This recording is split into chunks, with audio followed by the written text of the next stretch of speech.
but in most cases is 80% preventable by sticking to a healthy diet and regular physical activity. Here's what heart-healthy eating looks like. Fill your plate with fruits and veggies and have lean proteins, fish, and whole grains like brown rice. Limit condiments and cook with olive or canola oil. Snack on healthy fats like nuts or whole grain toast with avocado. Choose small plates to help control portion sizes, and remember, your heart is a muscle and needs strengthening just like other muscles. Aim for 30 minutes of aerobic exercise 5 days a week, like walking, running, biking, or swimming, then add strength training 2 or 3 times a week, along with some light stretching. For more, visit us on Facebook or at familyhealthcheckup.org. America's kids are returning to class, in school and at home. And this year, learning is especially tough on students who already struggle with poverty, emotional trauma, and other barriers. That's where our organization, Communities in Schools, can help. For years, we've had caring adults inside schools, helping these students stay in school. And now, we are taking our work beyond the school walls, tutoring, mentoring, and counseling students, providing resources for at-home learning, Delivering meals, providing household supplies, connecting kids with online classrooms, and using technology to maintain the one-on-one relationships we know can transform the lives of students and their families. We are doing whatever it takes to make sure all kids have the opportunity to learn and succeed. Communities in Schools, going wherever we are needed to help those students who are most in need thrive. To see how you can help kids succeed, visit communitiesinschools.org. That's communitiesinschools.org. Every day, 70,000 puppies or kittens are born in the U.S. Cute, right? What's not cute is that half of all litters are accidents, which leads to millions killed in shelters each year. Turns out, those little cuties can get pregnant sooner than you think. But here's the good news. You can stop the accident before it happens. When you bring home a pet, get them fixed at 4 months old. Prevent more. Fix at month 4. Visit fixat4.com for more information. Brought to you by Best Friends Animal Society. Panama City Sports Monster. Powered by Pepsi. WGSX Lane in Panama City. 104.3 ESPN Northwest Florida. There's no need to fear. The Underdogs are here. The Afternoon Underdogs are on the air. What time is it? Broadcasting from the Rib Crib Radio Room. Time to let the big dogs eat. 104.3 ESPN Northwest Florida.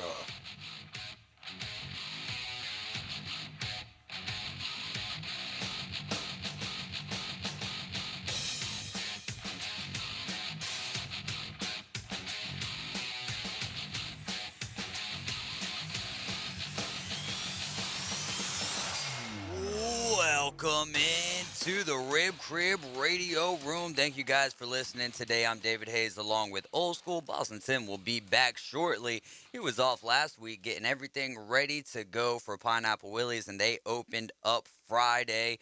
We had a great time at Beatdown at the Beach 23. We'll have all the latest and greatest from that when Boston Tim gets in. Actually, we'll be talking about that today at 5:15, wrapping up the weekend for you guys. Do we have a football game this weekend? Nah, man. I didn't think so. I didn't watch no football. I'm just kidding. We had the Rams and the Bengals in the Super Bowl. 850-215-6290. Give us a call or a text. Give us your takes from the game last night. The Rams got the job done in Super Bowl 56 last night. 23-20 was the final. Cooper Kupp, Super Bowl MVP. The resume just keeps building for the NFL honors on Thursday evening. He was named the Offensive Player of the Year. Very likely was snubbed for most valuable player, which Aaron Rodgers brought home. Old School. You didn't have anything, or you weren't in with us on Friday to talk about that. But what did you think Cooper Kupp was possibly snubbed on the most valuable player, or do you think Offensive Player of the Year, good award for him?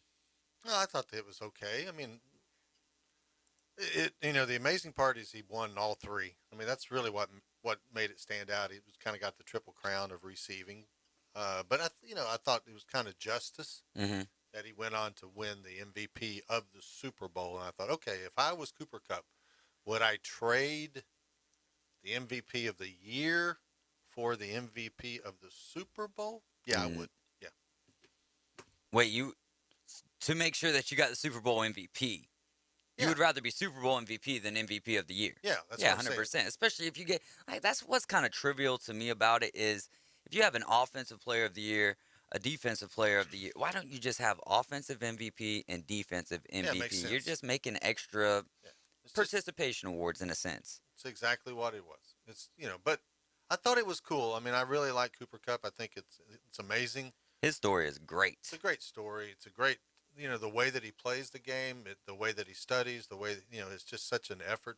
He puts 100% of everything about him in it, and it was cool to see him get the award. I did think there was some questionable calls there at the very end. There was one particular pass interference call It was holding on number on 55. Logan Wilson. That Yeah, is- that was, it was bad, but it was the one to start the second half oh, was a no lot question. worse. well, Except for the timing, was the except for the timing timing issue. and the point of the game Yeah. that they're at. And honestly, the play before that Logan Wilson hold, all five guys on the maybe not the center, but all four other guys on the offensive line for the Rams, extremely noticeable false start. Should have pushed it to 3rd and goal from the 13-yard line. Correct. Instead, it went to 4th and goal. Then the holding call comes up, and then that puts them in 1st down. And then another one that was definitely a foul on Eli Apple.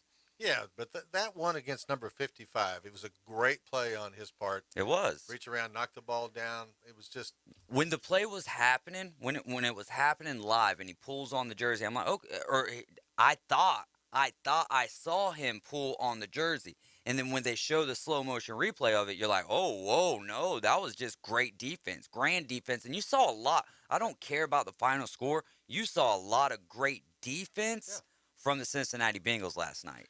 well. I thought Cincinnati just performed very, very well. They were outgunned, particularly on the offensive line. They had the little trickery going there for a while that was able to keep the Rams off. Once the Rams figured out to overload that one side, then it was on. I mean, then Joe Burrow was running for his life. But I mean, it took them to the 3rd quarter to figure out how to do that, how to really get to Joe. But I thought Cincinnati really played well. I mean, they played well. They played hard. They never gave up. They were just outgunned. Period. There was too much talent on the Rams side for them. There was, man, but even when OBJ goes down, that to me was like, oh man, what are the Rams gonna do here? Because we talked about this on Friday and the week leading up to the Super Bowl. OBJ has done a lot to help Cooper Kupp, really, in the absence of Robert Woods. So when he goes down, it's like, can Van Jefferson really be a reliable number 2? And maybe he could have. But I felt like there was a lot going on for Van Jefferson, especially in that second half. Well, I mean, I'll be honest. I didn't know any of that was going on until later on. And, Neither did I. And then they say, oh, he missed out on the celebration. I'm like, well, why would he do that? Because he's having a child. And I'm like, oh my God, what's he doing playing? I mean, it was just like, it was crazy. And I felt for him, at that moment. But I mean, what a day. He's playing because you can always guarantee yourself a 2nd, 3rd, and 4th child. Well, you hope. You can't guarantee yourself a 2nd, 3rd, or 4th Super Bowl. That's a great point. I'm going to the Super Bowl. But you can't necessarily guarantee that you're going to have a 2nd, 3rd, or 4th child. Listen, if you're going to the Super Bowl, chances are you're having one in 9 months. Let's get real. Okay. Boston Tim, what'd you take away from the game last night? I'm sure we'll be talking about it for the rest of the show this afternoon. Absolutely, and probably the duration of the week, to be honest with you, right? We need to because depression's about to set in. An unbelievable game, Was a good game. I have to say that I hate that the game ended and it wasn't the players that won the game. Yeah. Yep. That's very disappointing, especially after 2 full weeks of people coming out and there being conversations about, whether or not there's NFL games that are rigged or teams like Miami that are trying to, make their coaches lose games and things like that. And then you see the referees call more fouls in the last 2 minutes of the game than they did in the entirety of the first 58 minutes. Right. 100% though. That's a fact right there what he's talking about, because there was 4 penalties called up leading into that, including some offsetting penalties, and then in that final minute or that final sequence, 4 penalties called as well. And Absolutely. In the pregame stuff, they were interviewing the guy that was on the broadcast. He was the expert in officiating and had called the Super Bowl game in the past. And he was saying, you want the situation where the players decide the game. You don't want a situation where the call decides the game. Mm-hmm. And he said, and if you have to, you swallow the whistle to make sure that that doesn't happen. It's what it's And what that's kind of what seemed like and we I were thought- going to be getting. I did too, and I thought, oh well, good. They're doing what they need to do. The referees are doing what they need to do. We're not seeing them constantly on the on camera time. They're doing what they do. And then in the last 2 minutes, it was bing, bing, bing, bing, bing on that last final call, that last final drive, which everybody in America knew was going to decide who won the Super Bowl. Mm-hmm. All of a sudden, the flags start flying, Yeah. and some of them were legit.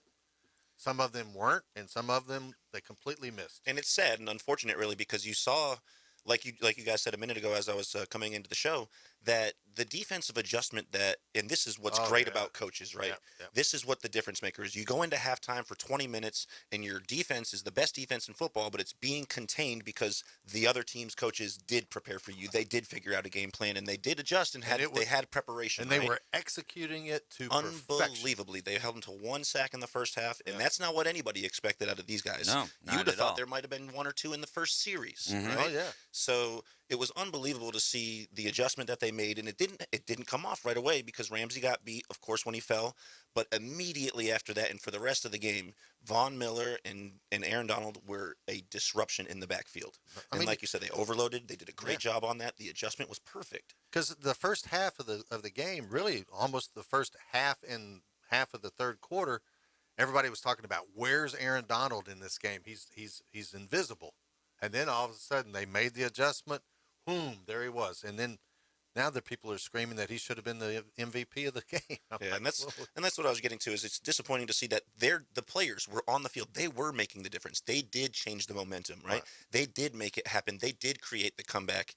And then you see the referees make all the calls that really created a 15-play drive, not necessarily the players creating it, right? The extension of the drive, for the most part at the beginning, was because of the long pass interference call, and then at the end, holding that fourth down, what would have been a fourth down was stopped and created an additional first down, and then on the 1 yard line on top of it, instead of going back on the, like you said, the offsides on the multiple players on the offensive line that wasn't called. big false start that wasn't called there. The False Logan start, Wilson, like I said though, man, here's my problem with it is in real time it did kind of look like it, but we've seen elements or calls, situations where one call happens one way on the field, but then all of a sudden it gets shot down. A call from the NFL people who's watching from upstairs, and they're like, no, you need to change that. They should have done that with the Logan Wilson, especially in the last 2 minutes. But here's the other thing. They had that opportunity, right? With the noise coming right in from New York in your headphones, before you pick up that flag, you could have already determined, no, that wasn't a foul. And they just, instead of making the call they made, they stayed. And it would have been no foul on the play. And it would have been 4th and goal from there with 8 yards. That's not to say that they couldn't have. But here's my other thing on the side of that where it was decided on the field. And I'll give you that, but spot 7 points to the Rams for a bad call on the officiating. Well, you gotta spot 7 points to the Bengals because that was a big fluke when T. Higgins pulls the face mask of Jalen Ramsey right beside him. So, you're spotting there. Well, Joe Burrow had 1 minute and 25 seconds left on the clock with 1 timeout, and all he needed was a field goal. It was the result was handled on the field because of that defense. And it was exactly what we were talking about the whole week, right? How, and like you were pointing out, the first half, man, what a job that offensive line did for the Bengals. But it's just a matter of time before you get Aaron Donald, Leonard Floyd, and Von Miller rocking and rolling. And that's just what kind of happened at the end. Yeah, and I think a little bit of hesitation kind of set in there in that very final drive, because there's the difference between a sophomore quarterback and somebody like a Tom Brady, right? If it's 3rd down and 1 in the 4th quarter and you're on a game-winning drive right now, your opportunity to come back on 3rd and 1, are you going to rush the ball and then pass the ball on 4th and 1, or are you just going to quarterback sneak it and get the first down and continue on with the drive? Because Brady's going to take that ball in his hands every single time, and he's going to rush it. If he has to rush it 2 times, he's going to get the first down. That's what I'm saying. If you had Brady as a quarterback there, even with that terrible offensive line, and that's the thing, though. That's the caveat. Brady, most of the time, has had a decent, at bare minimum, a decent offensive line where no one's ever been sacked in the regular season and in the postseason as many times as Joe Burrow, and that's not even including the times that the kid gets hit. Like, we could be talking about standalone Super Bowl record instead of being tied with Roger Staubach for 7 sacks. That last play of the game, if it, split second, and Burrow holds on to the ball, and that's another sack for Aaron Donald, gets him 3 on the game, and it also sets the record. Joe Burrow standing alone with 8 sacks in a Super Bowl. That's insane that between 2 games, it's at 16, but could be 17 just between 2 games almost. I mean, I thought it was a great game. It was exciting. For me, it was weird because I really didn't have a dog in the fight. I was happy. If the Bengals had won, I'd have been happy. The Rams won. I was happy. I'm excited for Matt Stafford. It's cool for OBJ. It's cool for all these guys. Cooper Kupp gets, he gets the MVP of the game. So it was cool to see it come down to that last drive. Mm-hmm. I mean, that's what you want in a big time game. Absolutely. Instead of, what happened last year when Mahomes spent the whole time running around for his life. That was no fun. That was not a fun Super Bowl to watch last year. It really was, unless you were a Bucs fan. You know what I mean? Because even a newly appointed Bucs fan. Well, I wasn't a Bucs fan then. That's right. He waited till after they became a Bucs fan. Okay. But it takes you back kind of to that Seattle Seahawks and Denver Broncos Super Bowl where the Seahawks just dismantled the Broncos. Not a fun. Talking about last year's game. This year, I mean, it may not have been what some of the fireworks that some people were expecting, but to me, it was a great way to finish off the 2021 season. Yet not as insane as the Chargers and Raiders of Week 18 or the AFC Championship with the Bills and the Chiefs, but it was still a very good football game with a lot of interesting things happening in it. Yeah, and like you said, the entirety of the playoffs was really good. Mm-hmm. How many games do we have that finished within 3 points of each other? It has to be somewhere close to a record, if not a record, right? Because every single game outside of, and of course it's hard for me to say, outside of really the Patriots-Bills game, was a really good game to watch, right? Even the Steelers game, not necessarily great the entire game, but a pretty decent first half. Yeah, you weren't expecting the first half for sure. Right, the Patriots game never really was ever any good. unless you just really like watching offensive dominance where the Bills they scored on every single possession. That was actually fun to watch even for a Patriots fan. But if you're a Bengals fan like Adam Goff, our buddy Adam, this is tough. AG. This is tough for Bengals fans because they've now lost 3 Super Bowls and combined total of 12. 12 points that they've lost 3 Super Bowls by.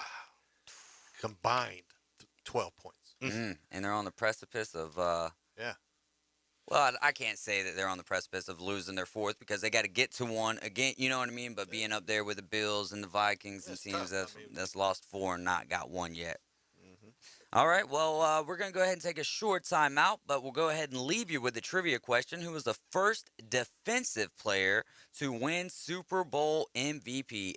850-215-6290. Short break. Be right back with some more headlines and more thoughts and takeaways from Super Bowl 56. My forecast overnight, scattered clouds, 40 to 45 for the low. Light east winds expected. Light east winds expected Tuesday, partly to mostly sunny, 62 to 68 for the high. A weather front coming in Wednesday and Thursday with clouds and showers. There'll be some sunshine Wednesday around 70, some gusty winds, maybe a thunderstorm Thursday. This weather forecast has been brought to you by Offord Tire and Service Center in Callaway. For 104.3 ESPN Northwest Florida, I'm meteorologist Tim Root. 104.3 ESPN Northwest Florida. Your exclusive home for March Madness. And it goes for the win! We'll bring you every game live. Three to tie it! It's the NCAA Men's Basketball Tournament. College basketball's premier event, and it's all right here. And the dream is alive! 104.3 ESPN Northwest Florida. The dream, yes!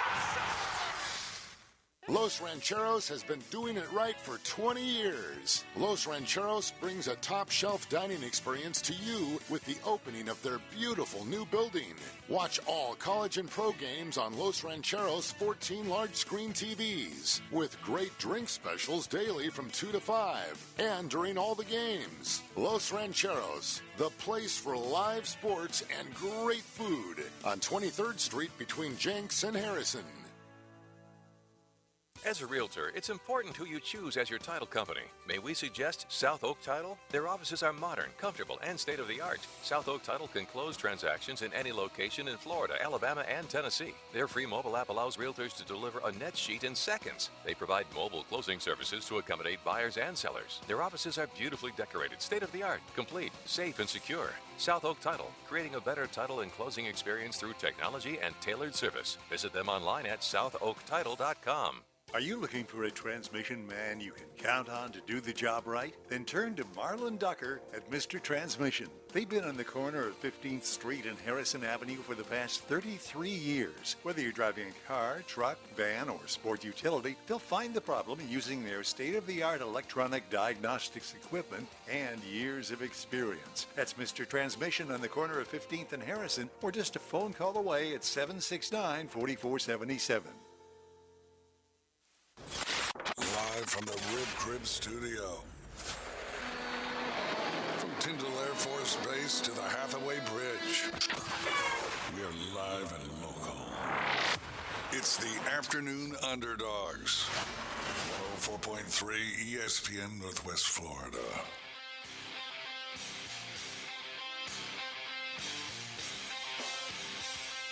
You're riding with the Afternoon Underdogs on 104.3 ESPN Northwest Florida's Boston Tim, Old School, and I'm David Hayes, and we are going to play some trivia. We've got Bob on the line with us. Bob, who is the first defensive player to win Super Bowl MVP? Would that be Richard Dent of the 85 Bears? No, sir. Thanks so much for the call, but it's a little bit earlier than that. Thanks so much, Bob. Solid call last night. Or solid call, that's. I was thinking about the 85 Bears last night. Oh, you know what I'm saying? Sorry, it's random. Two thoughts going together there, but a solid call, the 85 Bears. Yeah, right. You think about the defense that went in the comparisons that they were making in the pregame show, and how, of course, there isn't really a comparison to totally different ages in which they played, but probably one of the better defenses we've seen since then. How do y'all think the 85 Bears would play today, be today against the passing schemes that are out there today? I mean, in general, not even just the passing schemes, but the fact of the matter was the size of the players were different back then. Yeah. I think there were, your average line was only like 255, 260 pounds in the early to mid 80s, whereas nowadays, I mean, the average player's probably, I would say, just roughly over 300 pounds. To say, I'd be guessing, but I would say it's probably pretty accurate. So size-wise, to be able to control, to be able to handle guys 50, 60 pounds larger than you are, I think it's just in a different game sense, nowadays. just because of kind of like the evolution of the human body, really, you know what I mean? The athleticism is it's at another level these days. Yeah, the speed. Yeah, that's really what it is. The offensive linemen they're just as fast. I mean, it's amazing how fast those guys can run, and then you've got wide receivers and offensive backs that are blazingly fast. So, I mean, that'd be an interesting. I don't know. Take somebody like Sam to figure out how to figure that out. Yeah, you're right. So Cincinnati Bengals will build up their offensive line and will be back in the playoffs next year. Can't be. He wants to know thoughts from Boston Tim, Tuscaloosa Dave, and Georgia Old School. So what do you think? Will they be back in the playoffs next year, and what are they going to do to that offensive line? You got to keep 67 in there, right, Quentin Spain? No. Twitter's MVP. Oh man. I mean, there is a chance for the Bengals. I mean, they certainly took giant steps forward, but I mean, the reality is, as we've all talked about in the past, is half the teams that made the playoffs last year or this year will not make it next year. Mm-hmm. So I mean, I remember when I was a Falcons fan when they had their debacle. I'm like, man, we are stacked and we're ready to go again. And the next year, we made it to the playoffs, and we lost to Philadelphia on the last second drive when Julio couldn't catch a pass that he should have caught. But it's just tough. I mean, getting to the Super Bowl is a grind. I mean, that's why you see the guys celebrate so much. The Super Bowl, unless you're Matt Stafford. I mean, but when you see guys win the AFC Championship or they win the NFC Championship, the celebration, the emotion, because it's once they get to the Super Bowl, it's a bonus at that point. It's getting there is the hard part. That's a good point. Solid point. All right. Let's see. NFL running back Adrian. Wait, hold on. What's your thoughts? Do you think that the Bengals are gonna make it back next year? Hot take, Boston Tim. I actually heard a hot take on Colin the other day that the guy said I can't recall who it was. At any rate, he said that the Bengals won't even make it to the playoffs next year, which I would have to disagree with. I think not only will they make the playoffs, but they'll have a run at least back to the championship next year because I think not only do they have a good amount of cap space, I think they're top, 60 million. Yeah, I think they're top 5 in cap space. So unless for some reason you just don't want to make a good decision, you should have an entirely rebuilt, very strong, all-star strung offensive line next year. You gotta protect him. Probably one of the better quarterbacks we're going to see over the next decade. You saw it in Week 17, I believe, against the Chiefs, right? It was the Chiefs where his knee got hurt at the end, and then the other quarterback comes in and does the kneel down and or kneel down or spike, one of the two. It was some clock management, and then Money Matt comes in, makes the kick. Then you see last night. Was that not a scary situation when he wraps it? It looked real bad, and the kid is just that daggum tough to keep on playing. You know what I mean? You got to protect that guy because he's the motor to your boat. There's no doubt about it. There's just something about that kid's energy and the way that he plays. Even not having a great statistical night last night, you still know they got there because of him. And you could have made the argument, man. In all honesty, had he won that game last night, that Super Bowl was, or Joe Burrow was more impressive than Tom Brady in their first Super Bowl wins, right? And I don't mean that Tom Brady wasn't impressive. I mean, that team was stacked. You take Joe Burrow away from the Bengals, do they have more than 6 wins? Right. And we were also an entirely different team back then. These guys are 100% offensive-minded team, even though they have a 100%. Poor offensive line, whereas we had an unbelievable defense back then. And not, like I said, no comparison to the 85 Bears because their line was unbelievable, but our Vrabel and Brewski guys, our linebackers, our safeties, we were just stacked. It was just all the way around. Yeah, absolutely. But yeah, I would have to say easily, and not even close. It wouldn't have been close. He would have easily been the better. Just in that individual, because Drew Bledsoe actually got him to the Super Bowl in the AFC Championship game after the injury or whatever. But I'm very impressed with Joe Burrow, and I'm really impressed with the reason why I do think that I agree with Kent Bullard that they'll get back to the playoffs. I don't know about it. Maybe the AFC Championship. I think that whoever gets to the AFC Championship is going to rely upon seeding, right? How do those playoffs get seeded out? Because you could have Kansas City, Buffalo, Tennessee could be back next year.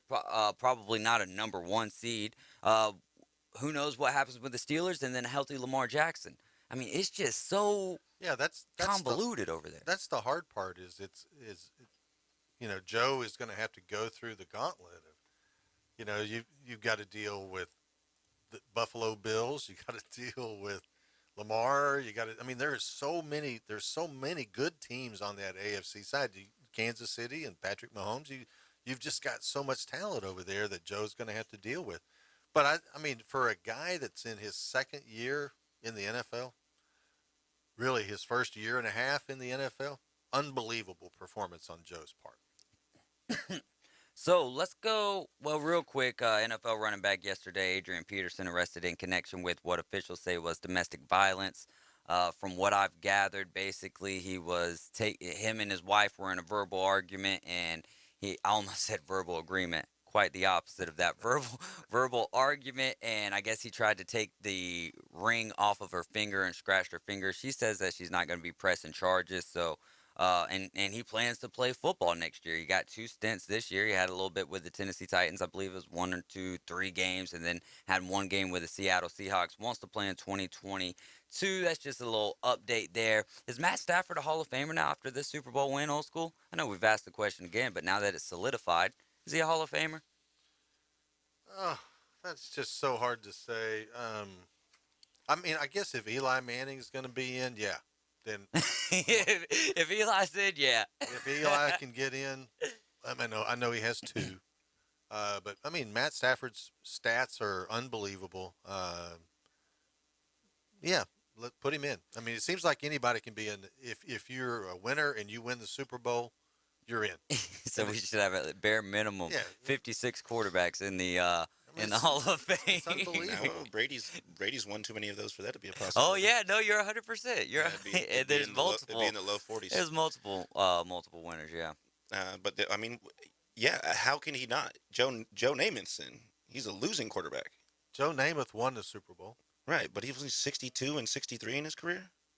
Yeah. 62 and 63 and 4 ties. But he kind of changed the game. Because he claimed a Super Bowl. He was a losing quarterback. Well, if you want to say he was a losing, I mean, he had a losing record. I don't know. He was that you would cool. call that. He was cool. I'll give him there that. was nobody cooler. There He was wore a nobody- fur coat like nobody else. Until Joe Montana. Until Joe Montana came. And now we got Joe Cool 3. Yeah, he may have been the first pimp in the NFL. I mean, I don't know. But, he might have been the first quarterback to wear ladies' underwear. Yes, that we're aware of. He has That we're many aware interesting records. Yeah. But a winning one isn't it, and that's for sure. But he's in there, right?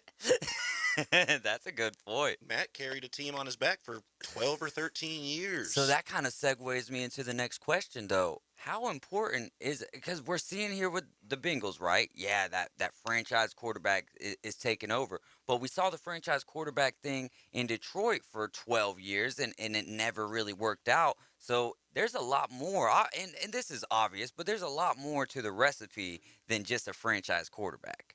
Right. I think the offices upstairs really make a difference. When they want to win, a team can win. And all you need to do is have the offices and the quarterback be on the same page, and they're going to make it happen. Is Carson Palmer going to get into the Hall of Fame? He never got one, though. But look at his stats. I can't say that Carson Palmer's a Hall of Famer. He's a Hall of Famer on the Dan Patrick Show every Monday. No, I'm just saying, look at his stats. He's thrown for a ridiculous amount of yards for a long time. He played in the league for a long time. All right, so I got him up right here. Not that impressive. Never over 5,000. I think Matt Ryan's got over 60,000. I think Matt's at 55. And I'd still be. I'm not sure about Matt. Yeah, honestly, he's got 15,000 more than Carson Palmer, so I would have to say no.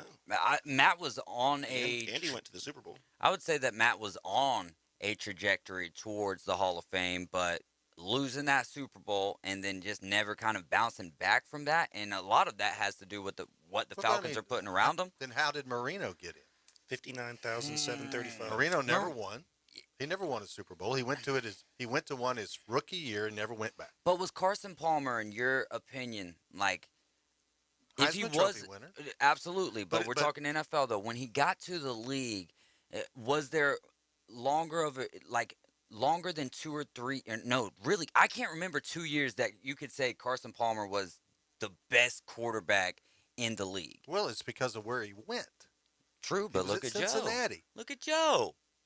The reason why I'm saying all of this is because I want to point out what Joe is doing there as compared to what Andy Dalton did or any of the others, or Carson Palmer. I think Marino, he's got a career winning percentage that's top 10 all time. Yes. I think that makes a big difference. Yeah, but he never He couldn't win the big game. Couldn't win the couldn't big even one. get back to it. Yeah, he went there his rookie year and then he never went back. And he played forever. And he got shellacked in his last game ever, right? I mean, double shellacked. So, I mean, the point is, there, in my opinion, this is just my opinion, there needs to be some parameters put around who's in the Hall of Fame and who's not. Yeah, different voters. That's what Could you go in? But I think in one sense, you would have to almost revamp the Hall of Fame. Take guys out that maybe you don't think belong and put them, You know what I mean? But then there's that thing of eras where the game was just played differently, and he was the great of his era. Well, And you it's should like, be rewarded it's like of the other that. day we had a caller call in and he was talking about Dan Fouts is in the Hall of Fame. He never won a Super Bowl. But you got to go back and look at the era of the time that Dan Fouts was playing football. It was when everybody was running the ball. It was run the ball first, run the ball first, run the ball first, and then Dan Fouts comes in and throws for a ton of yards, and leads a team that was not highly talented, but he led them to multiple playoffs. Never made it to the big. I mean, never won it. But he's in the because of his stats and because of how he changed the game. He's in the Hall of Fame. So I'm just talking about guys that come out of school, and Dan Fouts he wasn't a Heisman Trophy winner or anything. I mean, he was just a guy that could throw it like crazy, but he really changed the way the position of quarterback was played. And in one of the best games of all times in the double overtime game that he had against Miami. Great point. Yeah, Michigan. can't argue with that one. We were talking about the 85 Bears earlier. Michigan State Bruce texted in, the fridge could have ran on anybody. Professor Plum says, back to Namath. I was going to say, speaking of the four starting linemen for them, three of them are about 265, 6'5", 6'4". But Perry, of course, you can't forget about Perry. He was 330 or something like that, 335. I always forget about Perry. Professor Plum says, back to Namath. He engineered one of the greatest upsets in football history, Super Bowl III, calling a shot there. Yeah, but does one game really deserve to get you I'm in just there? reading off comments right here. Professor Plum. Always an optimist. Yes, it does. He also says... I mean, it does. In that time, I guess, yeah. But it does because of the time and place that it occurred. You're talking about the NFL at that point was the king. The AFL was the junior league. They were the junior league. Nobody took them seriously. The first two times that they played in the quote-unquote AFC or AFL NFL championship game, the NFL won easily. Right. Easily. Dominated the game. And then here's this young, brash kid out of Alabama. Yeah, you can say it. And he's the playboy, he's the whatever, and he's sitting out by the pool, and he goes, yeah, we're going to win. I guarantee it. And then he goes out, and they manhandled a Don Shula coached team. I mean, anybody that sits at the poolside with those little white shorts on is confident enough to know that he's going to go in. He's going to go in there and win. That's true. And I think in those kind of situations where change the game, and then all of a sudden the NFL said, "Hey, we need to merge," and they did, and it changed.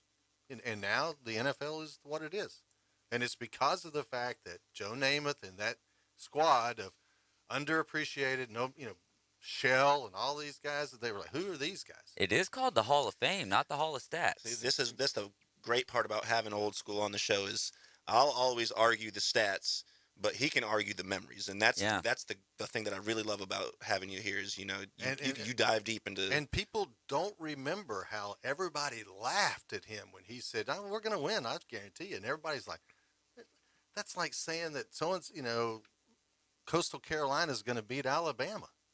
Right. But it happened. Yeah. And it changed and it changed football from that point forward. So when did Broadway Joe come about? Because Joe Cool, was it Joe Cool first or was it Broadway Joe? Well, it was Broadway Joe because he was always out. He was a bachelor in New York and he was living the high life, and they called him Broadway Joe because every night he was out at the clubs, he was out at the shows, he was enjoying the life of a single man. Yeah. Who's the quarterback in New York. One of the biggest city of the country. One of the best. Absolutely. One of the best stories is he got his first place, his first apartment in Manhattan, and he calls his mom and says, "Mom, I want you to come see my new place." So she comes, and in his room, he had a round bed. In his bedroom, he had a round bed with a mirror above it. And when his mom walked in, she looked around and she goes, "Oh my!" And he said, "I didn't think about that when I invited her over. I'd have changed it a little bit." But, it was just that's who Joe Namath was. That's who Joe Namath was. Wright State Chris says, "Did Joe Namath keep the Colts from scoring more than 7 points?" No, he wasn't playing defense, but he still called the shot. He called the shot. We'll lead off with Brian Waddell's next question. Should Cup have been in the game after that helmet-to-helmet hit there at the end, where he did almost look a little woozy? Who was the first defensive player to win Super Bowl MVP? Give us a call, 850-215-6290. You're listening to 104.3 ESPN Northwest Florida. We're the Afternoon Underdogs. 104.3 ESPN Northwest Florida.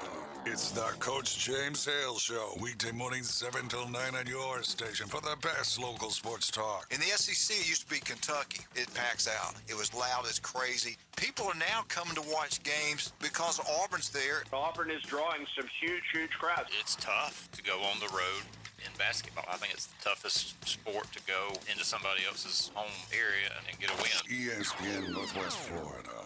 Barbaritos has been committed to serving farm-fresh food since 2000. Barbaritos food is made with love, straight from the heart. Every morning they begin preparing food from scratch, from chopping fresh tomatoes for sauces to mashing fresh avocados for guacamole. Barbaritos cares about food. For a limited time between the hours of 6 and 9 p.m., you'll get a free small creamy cheese dip with the purchase of an entree and a drink. That's Barbaritos on 23rd Street near Hobby Lobby. Barbaritos. We make it fresh. You make it yours. Ben and Deb Collins, owners of Bay Guns and Gear, have been in business since 2010, offering new firearms and accessories with a huge selection available for your hunting needs and personal defense. Turn to Bay Guns and Gear. They have the weapon for you. Discount pricing. And if you can't find what you're looking for, they'll special order it for you. Bay Guns and Gear, across from Grease Pro at 3115 Highway 77. Visit their website, baygunsandgear.com.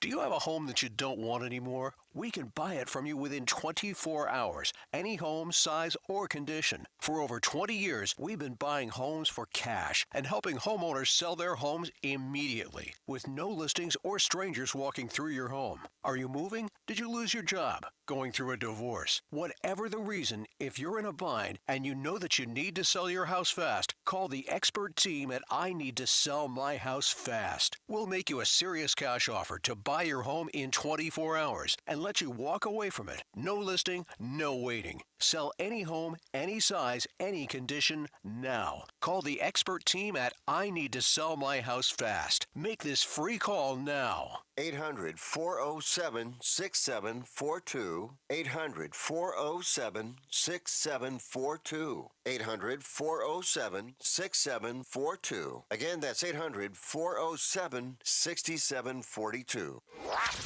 Doing what other stations can't. The Afternoon Underdogs is live and local inside the Rib Crib Radio Room. 850-215-6290.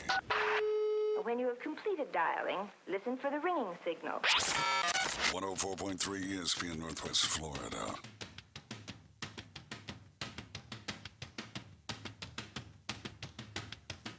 Eight 850-215-6290 is the number to call. All you got to do is tell me who was the first defensive player to win Super Bowl MVP, and I'll give you $25 to Rib Crib, since we're in the Rib Crib Radio Room. February 17th, this Thursday, will be Ribs and Rides. Y'all go check them out. So a $25 gift card to Rib Crib. We'll do a 12-pack of Buffalo Rock with our great friends over there at Buffalo Rock. And free advertisement, ESPN t-shirt to go along with it. All right, so 12-pack of Buffalo Rock, $25 to Rib Crib, ESPN t-shirt. Let's get it. 850-215-6290. You got to go way back to tell me who was the first defensive player to win. I know. I know you know, because this question is brought to you by Old School. We had to do a lot of picking and a lot of so first Old School is like, all right, I got it. Don't do that. I'm not gonna do it to you, man. You're my man. You're my main man. You can do it to yourself now if you're open with doing that. I'm fine with it. There was a catch in the very first Super Bowl, which when it wasn't even called the Super Bowl, where Bart Starr threw a long throw to a wide receiver. All this time I thought it was Don Maynard. Turns out it wasn't Don Maynard. Don Maynard was Super Bowl III. He's infatuated with from your favorite quarterback of all time, Joe Willie Namath. Oh, man. So I don't know. I would love for somebody to tell me who was that wide receiver for the Packers. Maybe Chef Ross can tell me. Chef Ross, Professor Plum, Yeah, Kent B, somebody can Michigan do it. State Bruce. I'm sure that you guys could come up with the There was answer a for wide that. receiver that caught a big pass from Bart Starr in the first Super Bowl, and I cannot think of their name. All right. I mean, I can look at the box score and definitely come up with the answer. James Lawson says Strahan. Yeah, I was a little curious about that as well. Let's see here. Kent Bullard says Joe Namath was also a movie star, so that puts him over the top. Tell me a little bit more about. Let's see here. How Max McGee? There you go. Got him. Yeah, I think it was Max McGee. Number 85. Yeah. Yeah, big. Because Bart Starr was like a 17th round pick.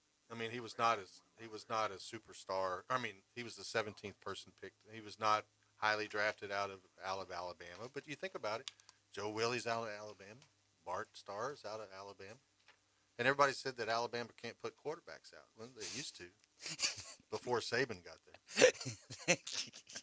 And then he loaded the NFL up with at least 3 more for the time being. We'll see how long that stays, though. We've got Brett on line 3. Brett, tell me who was the first defensive player to win Super Bowl MVP?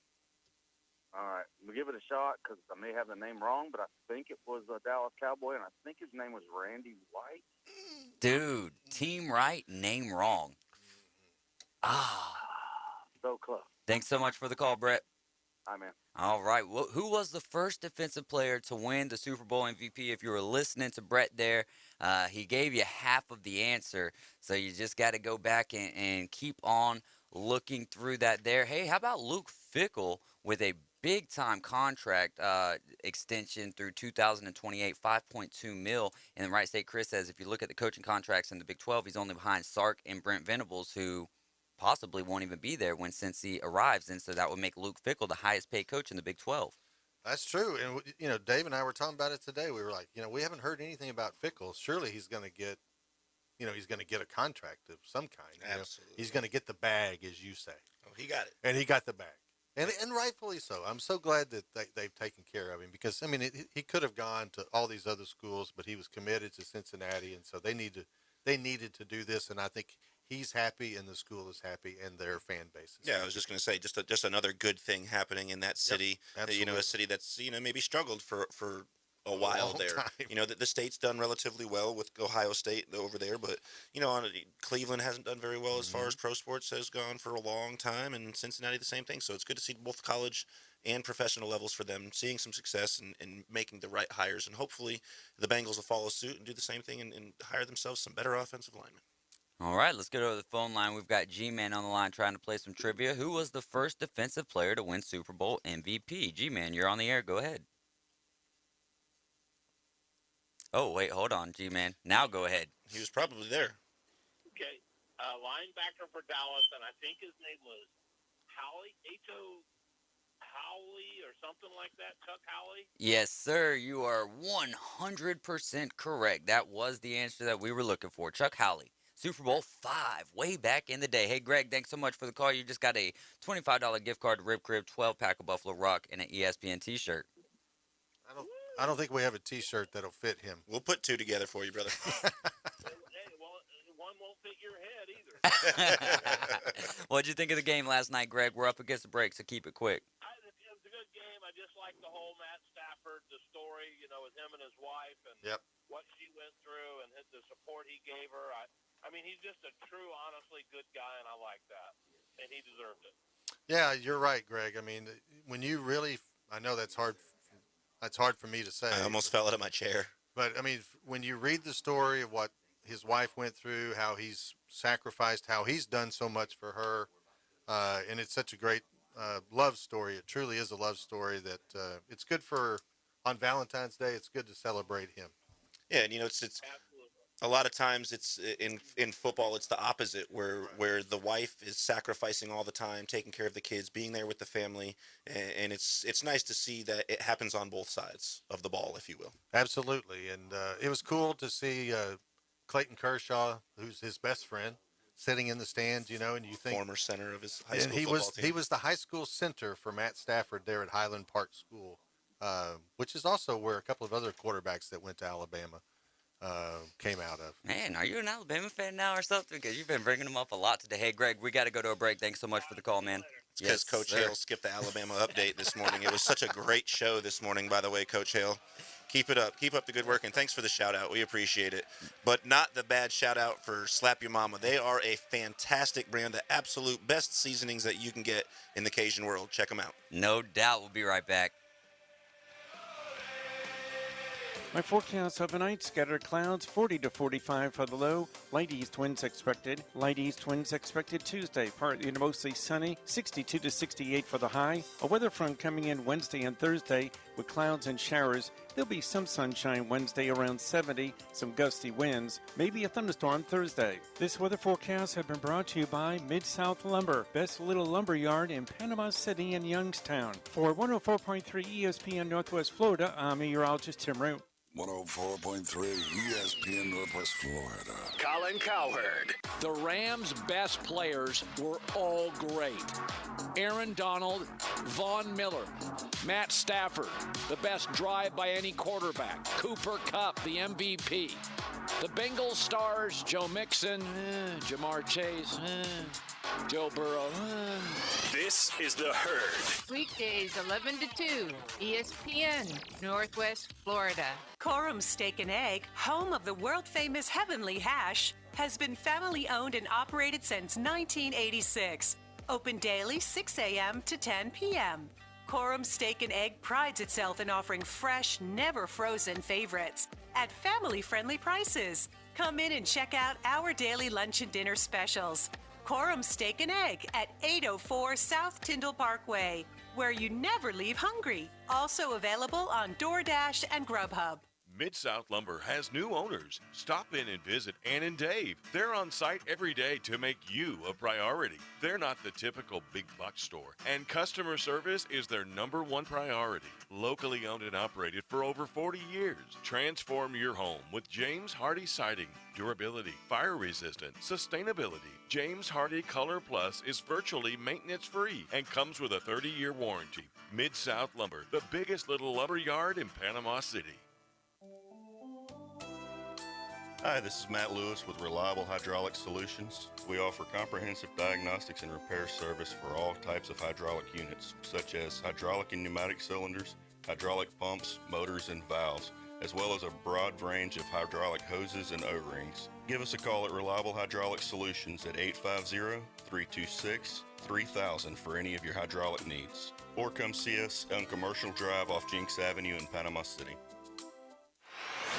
Damsel in Defense presents Defend Your Stance. Got an opinion? Time to defend it. It's the Afternoon Underdogs on 104.3 ESPN Northwest Florida.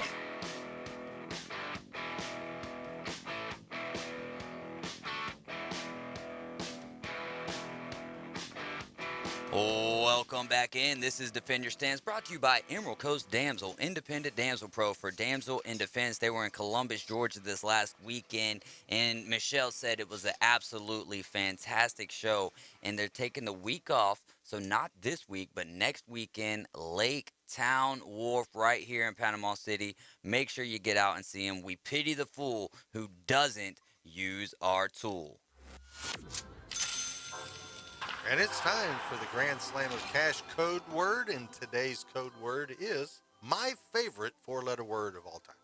Oh, no. Cash. Oh, I thought I was going to have to hit the dump button. Cash. I thought he was going to say taco. I love tacos. C-A-S-H, cash. That's right, and you can enter that code word at espnpc.com/contest, or, of course, on the 104.3 ESPN Northwest Florida app. Check us out, guys. There's 2 weekly winners of $1,000. And it's a nationwide contest, so get in there, put in the code word cash. There we go.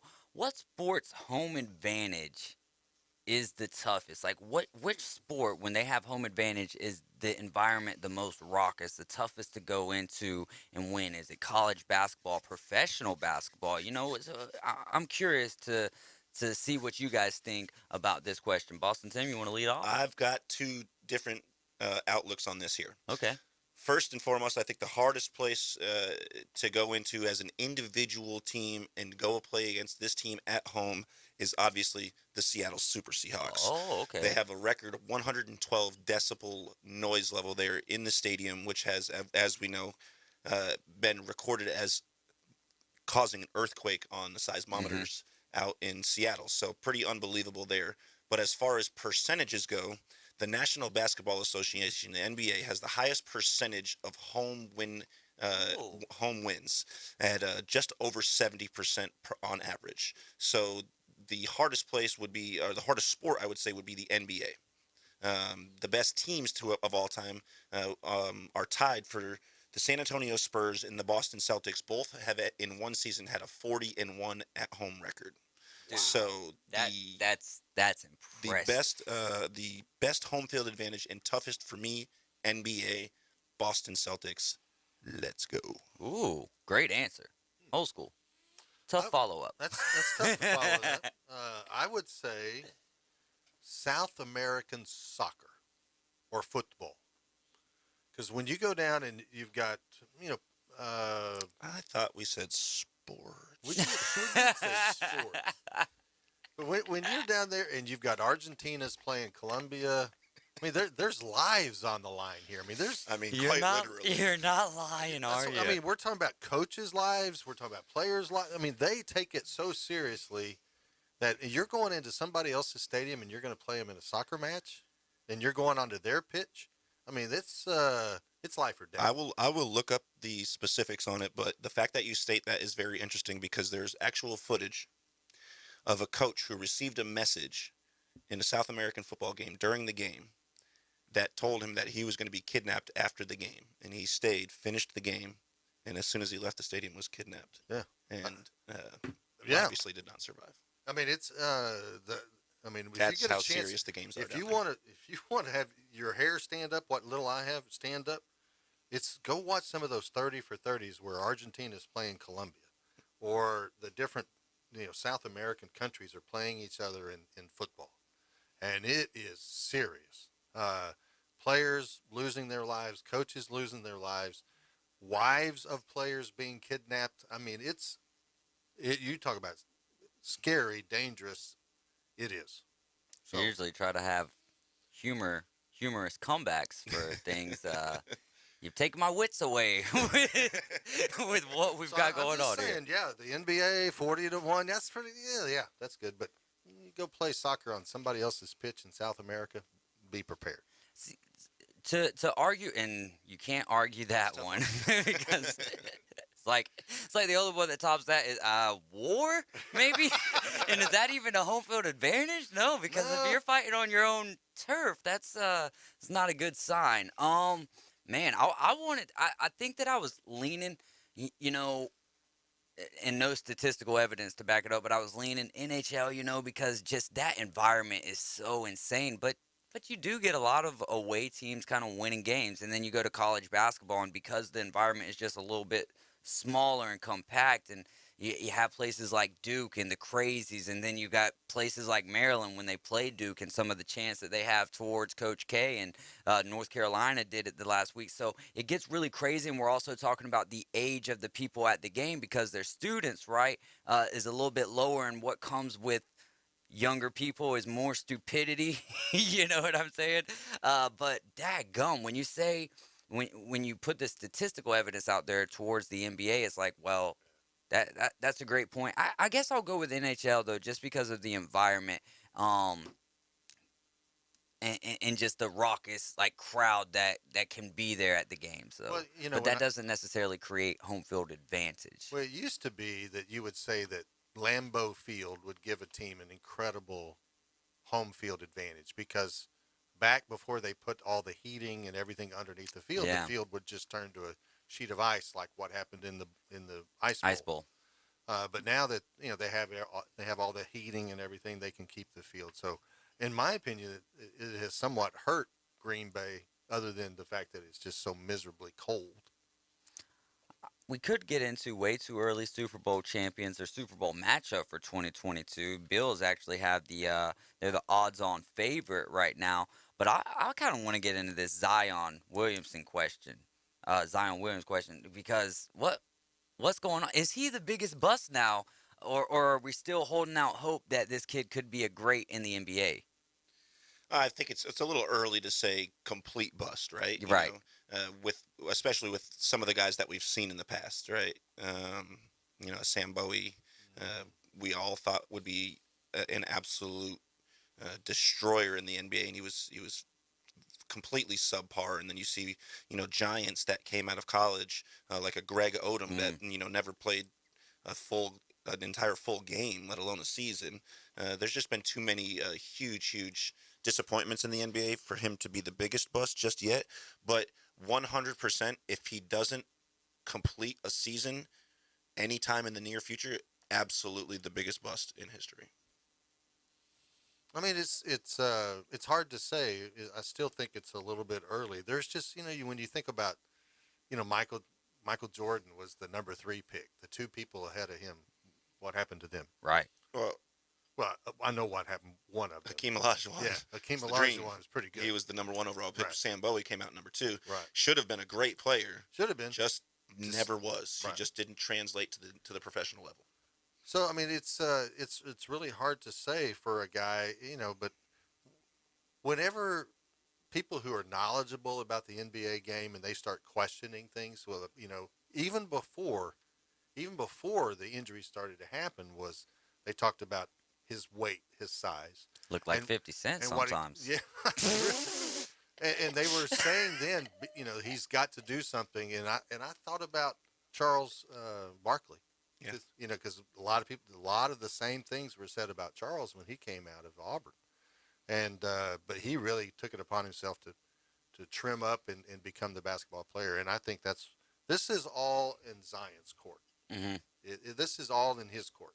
If he chooses to do what he's needed to do to get his body in shape to be able to play, then talent-wise, there's no question about that. And when he is on the court, he is impactful. It's just whether or not he can get on the court. 40 seconds left here. Got another one coming in from G-Man. Is Old School the biggest bust ever in radio?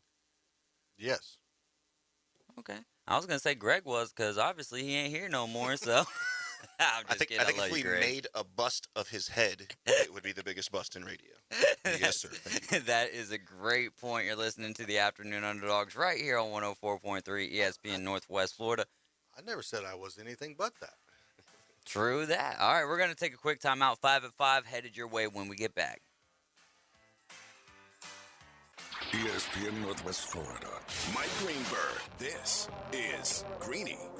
I can't believe Aaron Donald didn't win the MVP. They live to give the MVP of the Super Bowl to defensive players when they can. I mean, Kupp certainly is a reasonable choice. He was all over the field on that last drive, but prior to that, I thought the story of the game was how they had kind of taken Kupp away. I'm surprised he didn't give him the MVP, and I thought he should have been. Weekday afternoons from 2 till 4. 104.3 ESPN Northwest Florida.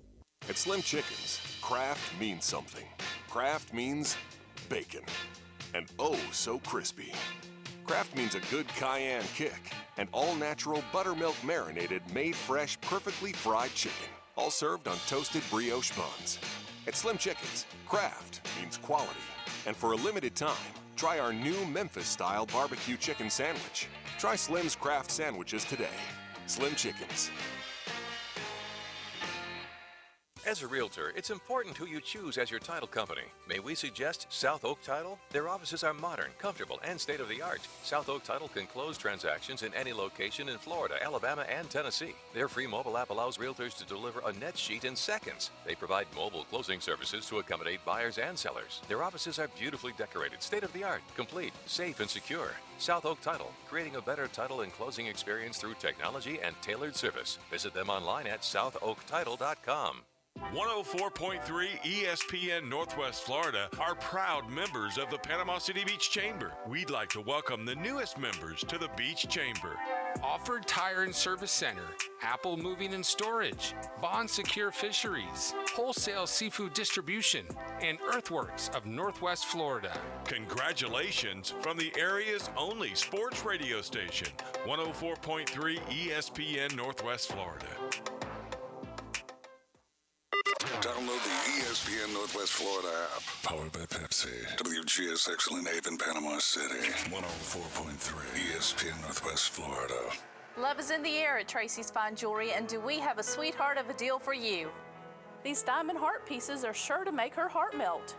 Her heart will dance wildly for these diamond heart pendants. Let your love soar to new heights with these stackable rings and bangle bracelets. Folks have trusted us to make their Valentine's sweeter. This year, make it even sweeter with a free long stem rose with every $150 purchase. Now that's a Valentine she'll never forget. Tracy's Fine Jewelry inside Coin and Bullion Reserves. The next evolution in sports talk radio. It's the Afternoon Underdogs, broadcasting from the Rib Crib Radio Room. 5, 4, 3, 2, 1. Engage. 104.3 ESPN Northwest Florida.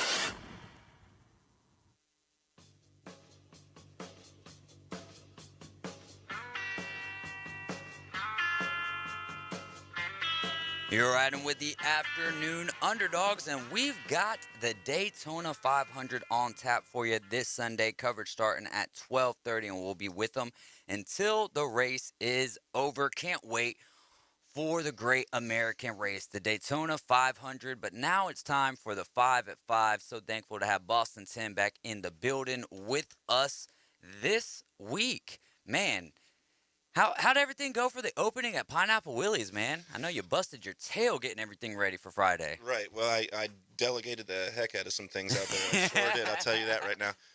Good management. We have an unbelievable crew at Pineapple Willie's, and so fortunate that my boss and the bosses above have allowed us to put the people together that we have and pay them what we do pay them, so that we can keep them coming back. We have, like I said, an unbelievable core. I'm so grateful to all those guys and girls that really do the backbone of the work for us and provide the services that can, get the thousands and tens and hundreds of thousands of people that come down and visit us every year, the fresh, delicious meals that they get to have every time. Love it, man. Can't wait to get my seasonally dose in of Pineapple Willie's, dude. I love that place. We've cooked a couple tons of ribs already in these first couple days that we've been open, so excited to have the food going, the smells, the aroma, and the smiles from all the new faces and old faces back in the kitchen. We love it. So if you ain't had the ribs from there, you will be pleasantly surprised, man. It's such a great flavor. I love the nachos. Yeah, and we're coming right up on 40 years, so we're just around the corner from our 40th year being open. Very, very excited to kick off 2022 at Pineapple Willie's. So come and check us out, 9875 South Thomas Drive. Let's do it. Old School, I have a feeling that you're gonna enjoy these next couple of comments I read off. This is from Chicken Wing Paul. He says, G-Man has a face made for radio and a voice made for telegraph. That's why he's a delivery man. We need to print that up and hang it somewhere in the room where G-Man can see it. Get a bumper sticker made for G-Man. Yeah, that'd be perfect. I love my man G-Man, though. All right, let's get into 5 at 5. Blessed to have Boston Tim back in the building to let us know what's going on with the odds and everything. And we're going to start utilizing the spreads here to make it we're already picking two. We're at least me, I'm normally 2 for 3, so might as well make it 0 for 5 on a normal basis. Virginia at Virginia Tech. Va-Tech is a 4.5-point favorite at the house. Over-under set at 118.5. Boston Tim, dig into it. Yeah, absolutely. Exciting game right here, guys. Both of these teams are on win streaks right now. 7-3 for both of them in the last 10 games. You got Virginia on a 4-game win streak, 6th in the ACC, and Virginia Tech 7th in the ACC on a 5-game win streak. Again, like I said, both of them respectively 7-3 in the last 10 games. So in conference rivalries, we love to watch these matchups. These are both two of the better teams on defense in all of basketball. That's why the over-under is only at 118 points tonight. Yeah, I like it to be really close to that. I don't know definitively if it'll be over or under, but I think it'll be really close to the 118. I do like the home team in these ACC conference matchups, especially when they're both playing the way that they're playing. So right now I'm going to take Virginia Tech with that 4.5 points. Ooh, all right. Old School. I'm going to take Virginia Tech at home. I love, Virginia is such a great defensive team. Just not sure that they can score enough to win, so I'm going to take Virginia Tech at home. All right. Virginia beat Duke on the road, right? So I'm going to use that as my guide here. I'll take Virginia with the 4.5 points. Going over to the Big 12, and this game we'll be getting you to the coverage tonight at 7:30. We've got Oklahoma State at number 6 Kansas, and Kansas double-digit 10.5-point favorite at the house. Boston Tim. Yeah, this should be a relatively easy walkthrough for Kansas, unless for some reason something crazy happens, maybe an injury or something like that. But outside of that, they've been playing exceptional. 8-2 in their last 10 games. They just barely lost a buzzer beater to Oklahoma. We saw the other day, I believe it was Saturday, and it's the complete opposite we're seeing out of Oklahoma State. Unfortunately, 12-12 this year, 7th in the Big 12, just not looking good. They did win their last game, but 4-6 in their last 10. I like Kansas at home to not only win by 10, but maybe even closer to 20. It's hard to disagree when he comes at you with facts like that. Well, I mean, I was very hard to disagree until he said maybe 20. That's impossible to disagree. That's tough, but it's Kansas at home. Right. That's the thing. I mean, they're averaging 11.5 more points at home than they are away, which yes. is why I just feel like they're just going to blow them out of the water. I mean, and Cade Cunningham is not there anymore. He's now playing in the NBA. I'm taking Rock Chalk Jayhawk all the way. Yeah, I'm right there with you. I think, especially in the words of Boston Tim, easily covering 10.5 points. He's not going to lead you astray normally, so I'm going with the Jayhawks as well. Let's go out west to the Pac-12. Washington State visiting Oregon. Oregon is a... Are you taking the over? Oh, the over or the under? We got to go both of those games, huh? I'll go... Ooh, 118 is so low, man. But I'll take the over in that one, and then I'll take the over in both of these games. I'm going to take the under in the Virginia Tech, and I'm going to take the over in the State versus Kansas. All right, Tim, where you at with the over and the unders? I'm going to go over on VT, and I'm going to go over on Kansas with the blowout. Double over. All right, back out west here we are. Pac-12 game. Oregon 5-point favorite at the house. Boston 10. A good-looking matchup here. Although Washington State hasn't been playing exceptional the last couple games, 6-4 in their last 10 games. They do have a 2-game losing streak right now. They're a solid squad, right? And we know that they can travel, and going right to Oregon is not going to be an issue for them to go over and play the Ducks, who have been playing great. They play strong at home. They're 8-2 in their last 10 games. But the spread is a little iffy for me. I think it's going to be a really close game. 5 points. I actually have it at 6 on my count over here. Okay. So for me, I'm going to take the points with Washington State. Over under 135. I'm going to take the under. Old school. I'm going to take Washington State to travel well, but I am going to take the under. All right, give me Oregon to cover the 5 points then. They'll win by 7. I'm calling that. And then on the over and under, they're going to be under. Washington State won't score that much. Quick timeout here. Got a text in or a Facebook comment from the coach's daughter, Leanne Swartzentruber. She says, see what happens when you put a group of talented athletes around a quarterback like Stafford. He had very little around him in Detroit. My favorite is Cooper Kupp, though. Love his story. And wow, what an amazing award-winning year for him. You're so correct, Leanne. My favorite is Leanne. Oh, no doubt. She is the best. And, man, that just brings me right. Yeah, it's great to hear from her. And it really just brings me right back to Slap Your Mama. Y'all go get you some Slap Your Mama. Hot sauce, seasoning, whatever, man. That stuff is fire, literally. Oilers at the Sharks. In the world of NHL, Edmonton comes in as a -160 favorite, over-under set at 6, and the interesting storyline in this game is Evander Kane. You heard all of the stories going on with betting and situations with his wife. Well, they basically waived him, and no one picked him up, and so now he's playing with the Edmonton Oilers, so this is his first game back in San Jose. Interesting to see how that plays out tonight. Right, and especially considering we've seen in the last 2 weeks the complete almost downfall, right, of the Sharks. They started off so strong this year, looking exceptional, like 9 games over 500, and now they're closing the gap the opposite way of what you'd like, where they're 20-22-4 right now. So, unfortunately, I think they're 3 wins in their last 10 games. Let me check really quick. It was 3-4-3 in their last 10 games. So they're just not looking good. The complete opposite for Edmonton. Edmonton looking good. Goalie's not playing great, but they're putting in a lot of points up, right? So I have faith in them to come in, win this game, Over-under, I think, will actually be even. I think it'll be at 6 goals. I think it'll be a 4-2 game. So you got Edmonton and the under. Or the push. Edmonton and the push. All right. Old school. I'm going to take the Oilers, and I'm going to say under. All right. I'll go with San Jose to get off the slide. 10 points, actually, that's 9 points in your last 10 games. That's not very impressive at all.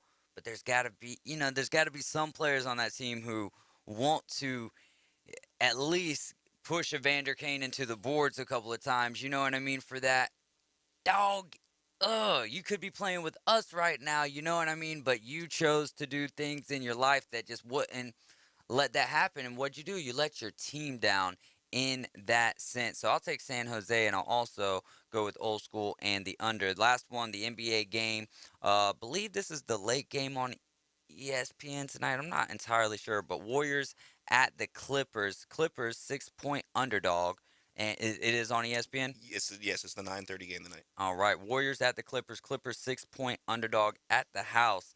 Over under set at 219.5. Set the table for us. Cool. Yeah. So Clippers just aren't having the year we were expecting, right? So 15-22 in conference play.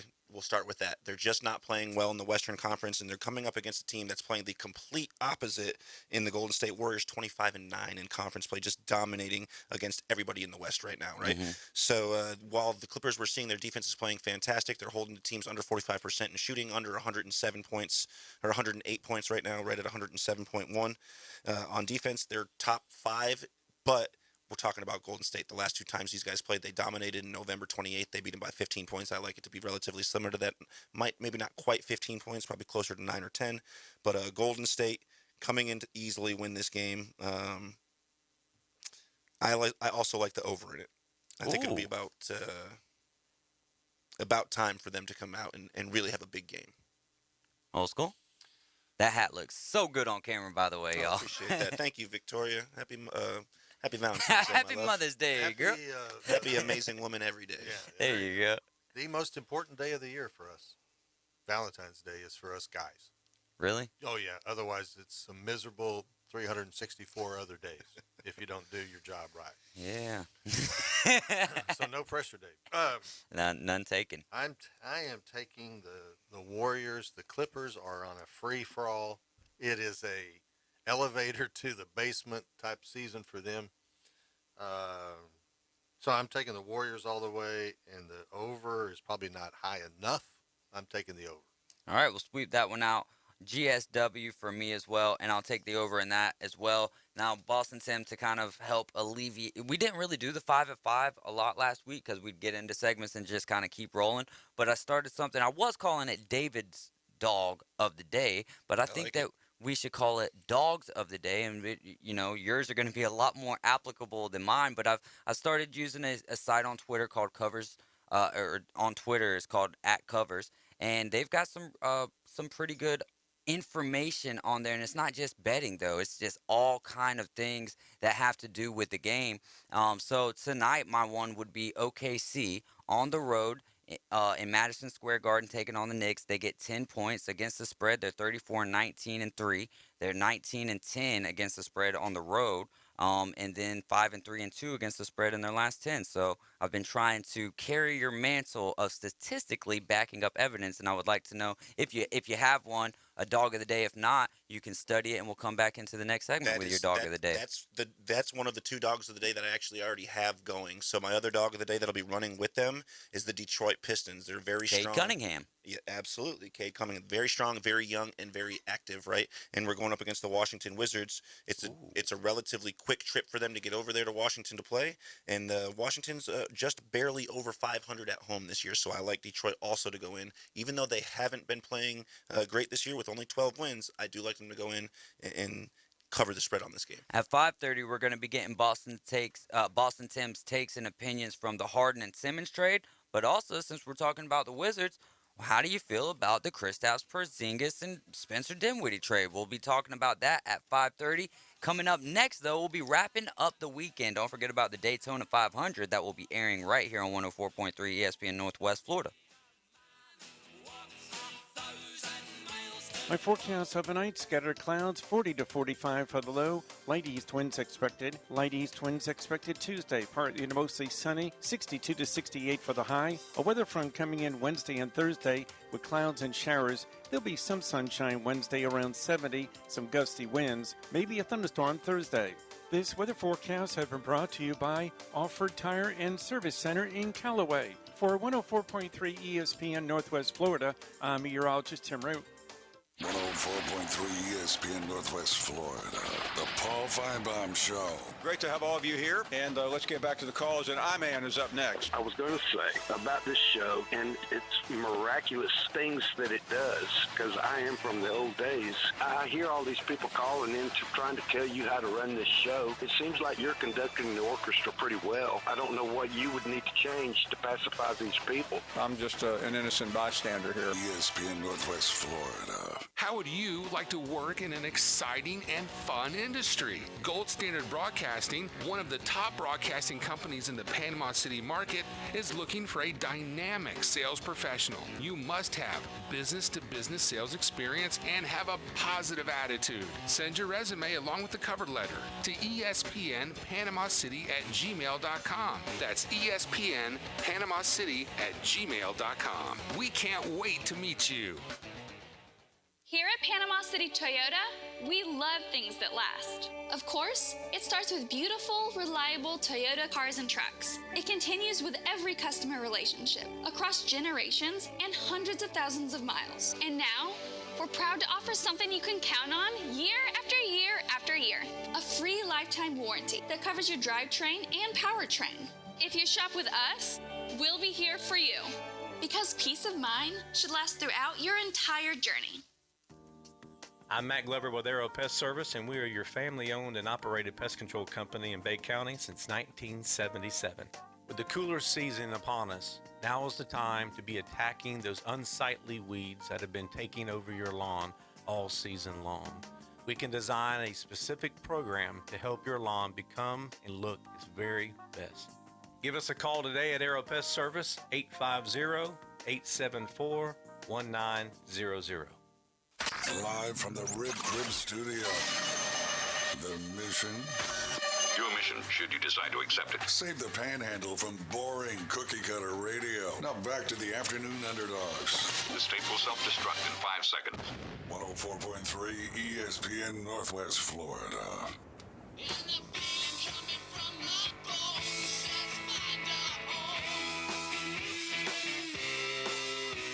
You're riding with the Afternoon Underdogs, Oklahoma State and Kansas tonight, 7:30. We'll get you away from the Paul Feinbaum Show to the coverage of that game, and they'll be tipping off at 8 p.m. tonight. Beat down at the Beach 23, huge success again. Looking forward to beat down at the Beach 24. Lots of things going on, but just tell us about the event and what all everyone missed out on that didn't show up. I mean, just 5 hours of absolute entertainment. It was just great. Yeah, you saw every aspect of fighting that you could enjoy. All kind of fluids, everything. We saw some knockouts in kickboxing and as well as full-length matches. We had a great boxing match. We had an unbelievable jiu-jitsu match that ended in an armbar. We jumped right into MMA, and we had 11 MMA fights, which ended with 3 championship bouts, all of which were finishes. The very first one of the championship bouts was Vic Silverback Davis finally came back and fought for us again and ended up winning the 205-pound title. And then we had a brand new title that we created, the BMF title for the air conditioning field. So we have the 2 air conditioning companies in Next Gen Air and Advantage Air that sponsor our corners for the fighters. And the owners of those 2 companies decided to have a bout at 205 pounds. Second fastest knockout in Impact Promotions history in 14 seconds. 14 seconds. With Ryan Sweeney with a big W. So shout out to Ryan. Congratulations. And kudos to the referee there for jumping in and kind of making sure that not too many more beatdowns.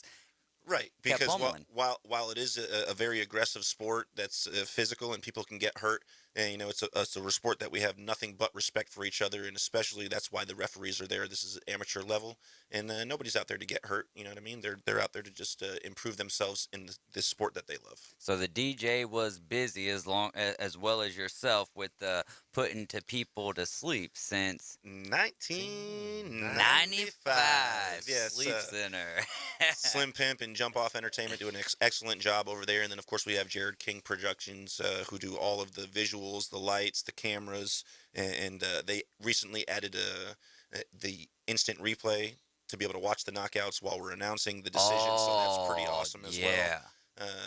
We got new screens, bigger screens, new ring that you guys got to see at the last fight. So, things are just progressing and getting better constantly, and we're very excited about it. And the next event, like you said, Beat Down at the Beach 24 coming up April 16th. We'll be back over at Lake Town. It's a VIP event, so we're very excited to have everybody show up and come check out the Beat Down at the beach. Let's get it. Beat Down at the Beach 24. Definitely, we need to definitely get some fighters on the show ahead of that. Sam Ryder with a hole-in-one, and old school, I forgot to look up what the happenings on Sunday or the next day. But the famous hole 16 Waste Management at the Waste Management Open, Sam Ryder hits a hole-in-one, and the crowd just goes absolutely bonkers.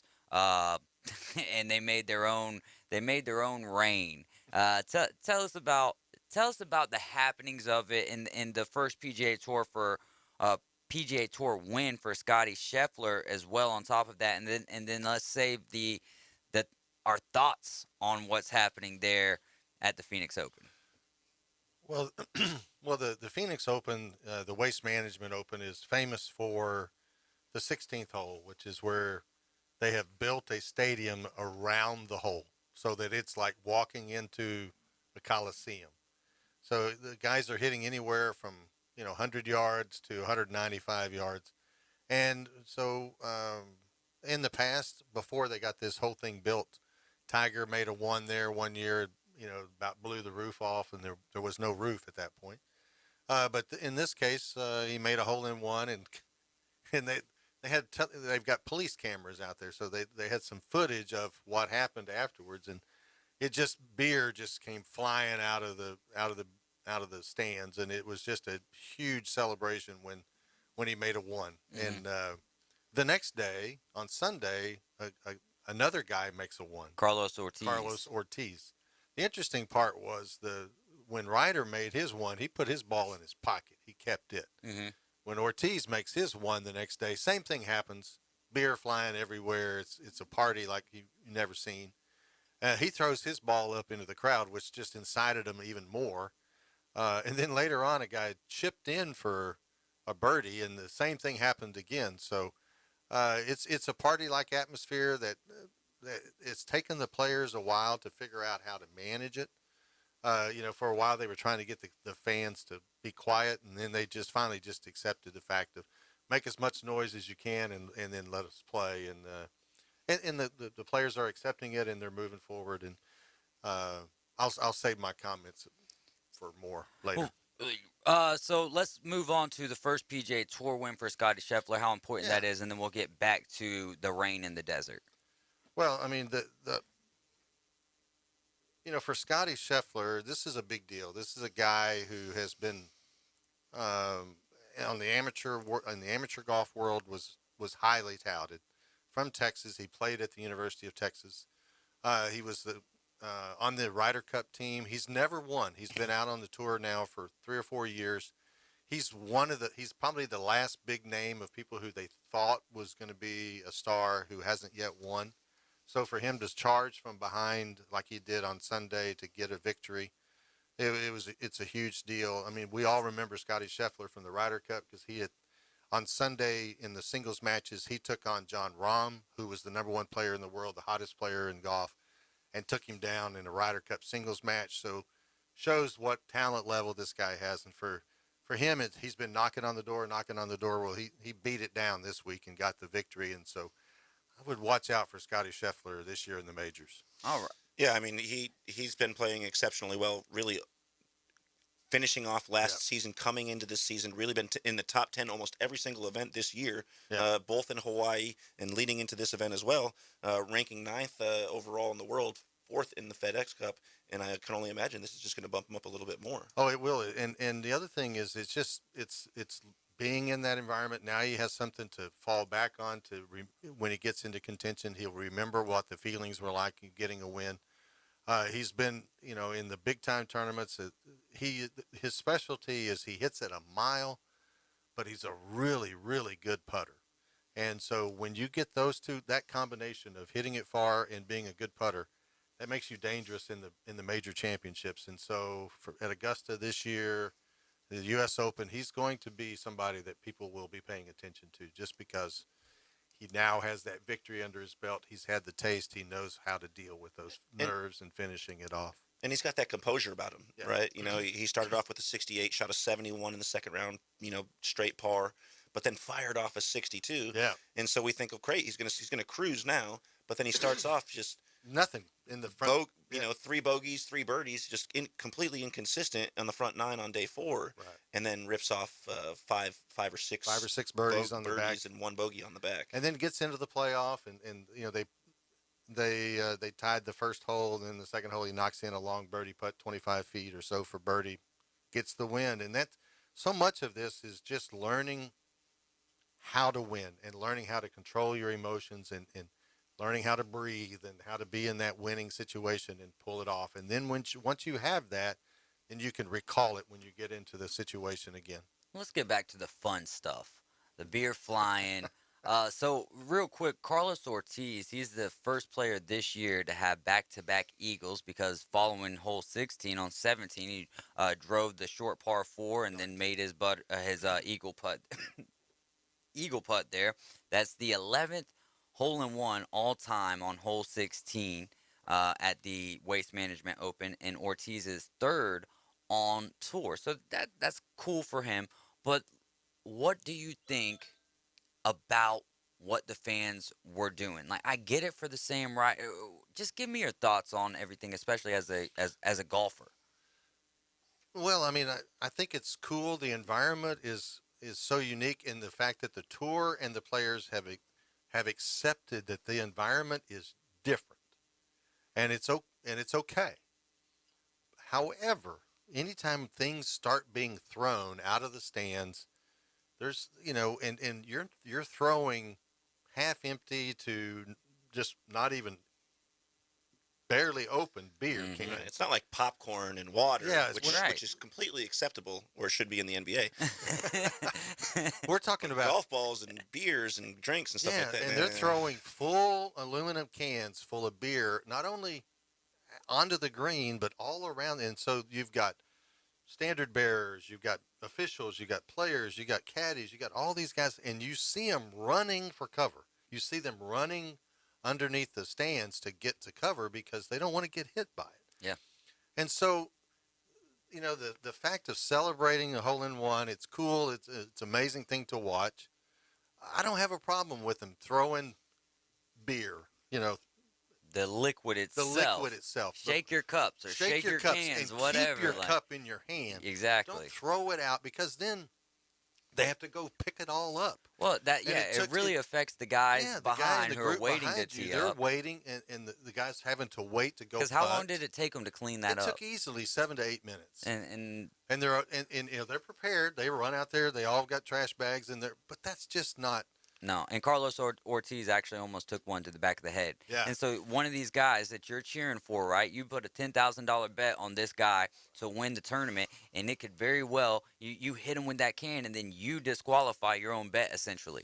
You know what I'm saying? Because if you get hit in the head and you get a gash on you, how are you going to continue on if it's too deep of a cut or something, you know? Let alone, this is golf, right? It's golf tournaments. This is a very timely event. You hold up a hole for 7 minutes. Mm-hmm. That stops everybody single hole behind you all the way back to the very beginning of the first hole. Mm-hmm. That's ridiculous. And you're on 16, so you're holding up 15 holes worth of people for 8 minutes now. And it's just dangerous. We talk about, you see baseball teams take their players off the field when people start throwing stuff earlier in the year. we just ripped Tennessee fans for throwing things out on the field, for a bad call. I realize that this isn't a celebratory situation, but you just can't throw cans of beer and whatever else out and what's going to happen, unfortunately, is they're going to remove that. They're going to remove it, and it's going to change that environment, and it's something that needs to be celebrated because it's unique. Because it's unique and it's fun, and the players are throwing hats up into the stands. They're throwing gloves. They're doing, they're celebrating with the fans. The fans have to do their part and understand that you can't throw things out of the stands. Period. You're better than that, Scottsdale. Yeah. You're better than that. Come on. All right. So you're listening to the Afternoon Underdogs, and we'll be back tomorrow at 4. We still got a couple more segments to go. Just want to remind you guys, the Coach James Hale Show, Monday through Friday, every day at 7 a.m. You're a big fan of the SEC, you need to be tuned in to the Coach James Hale Show. We'll be right back with Boston Tim's thoughts on a wild NBA trade deadline.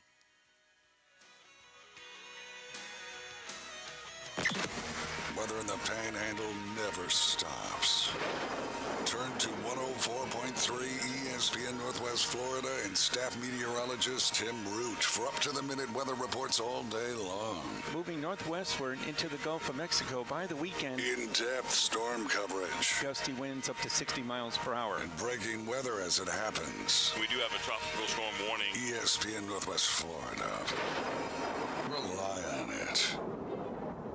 Mid-South Lumber has new owners. Stop in and visit Ann and Dave. They're on site every day to make you a priority. They're not the typical big box store, and customer service is their number one priority. Locally owned and operated for over 40 years. Transform your home with James Hardy Siding. Durability, fire resistant, sustainability. James Hardy Color Plus is virtually maintenance free and comes with a 30-year warranty. Mid-South Lumber, the biggest little lumber yard in Panama City.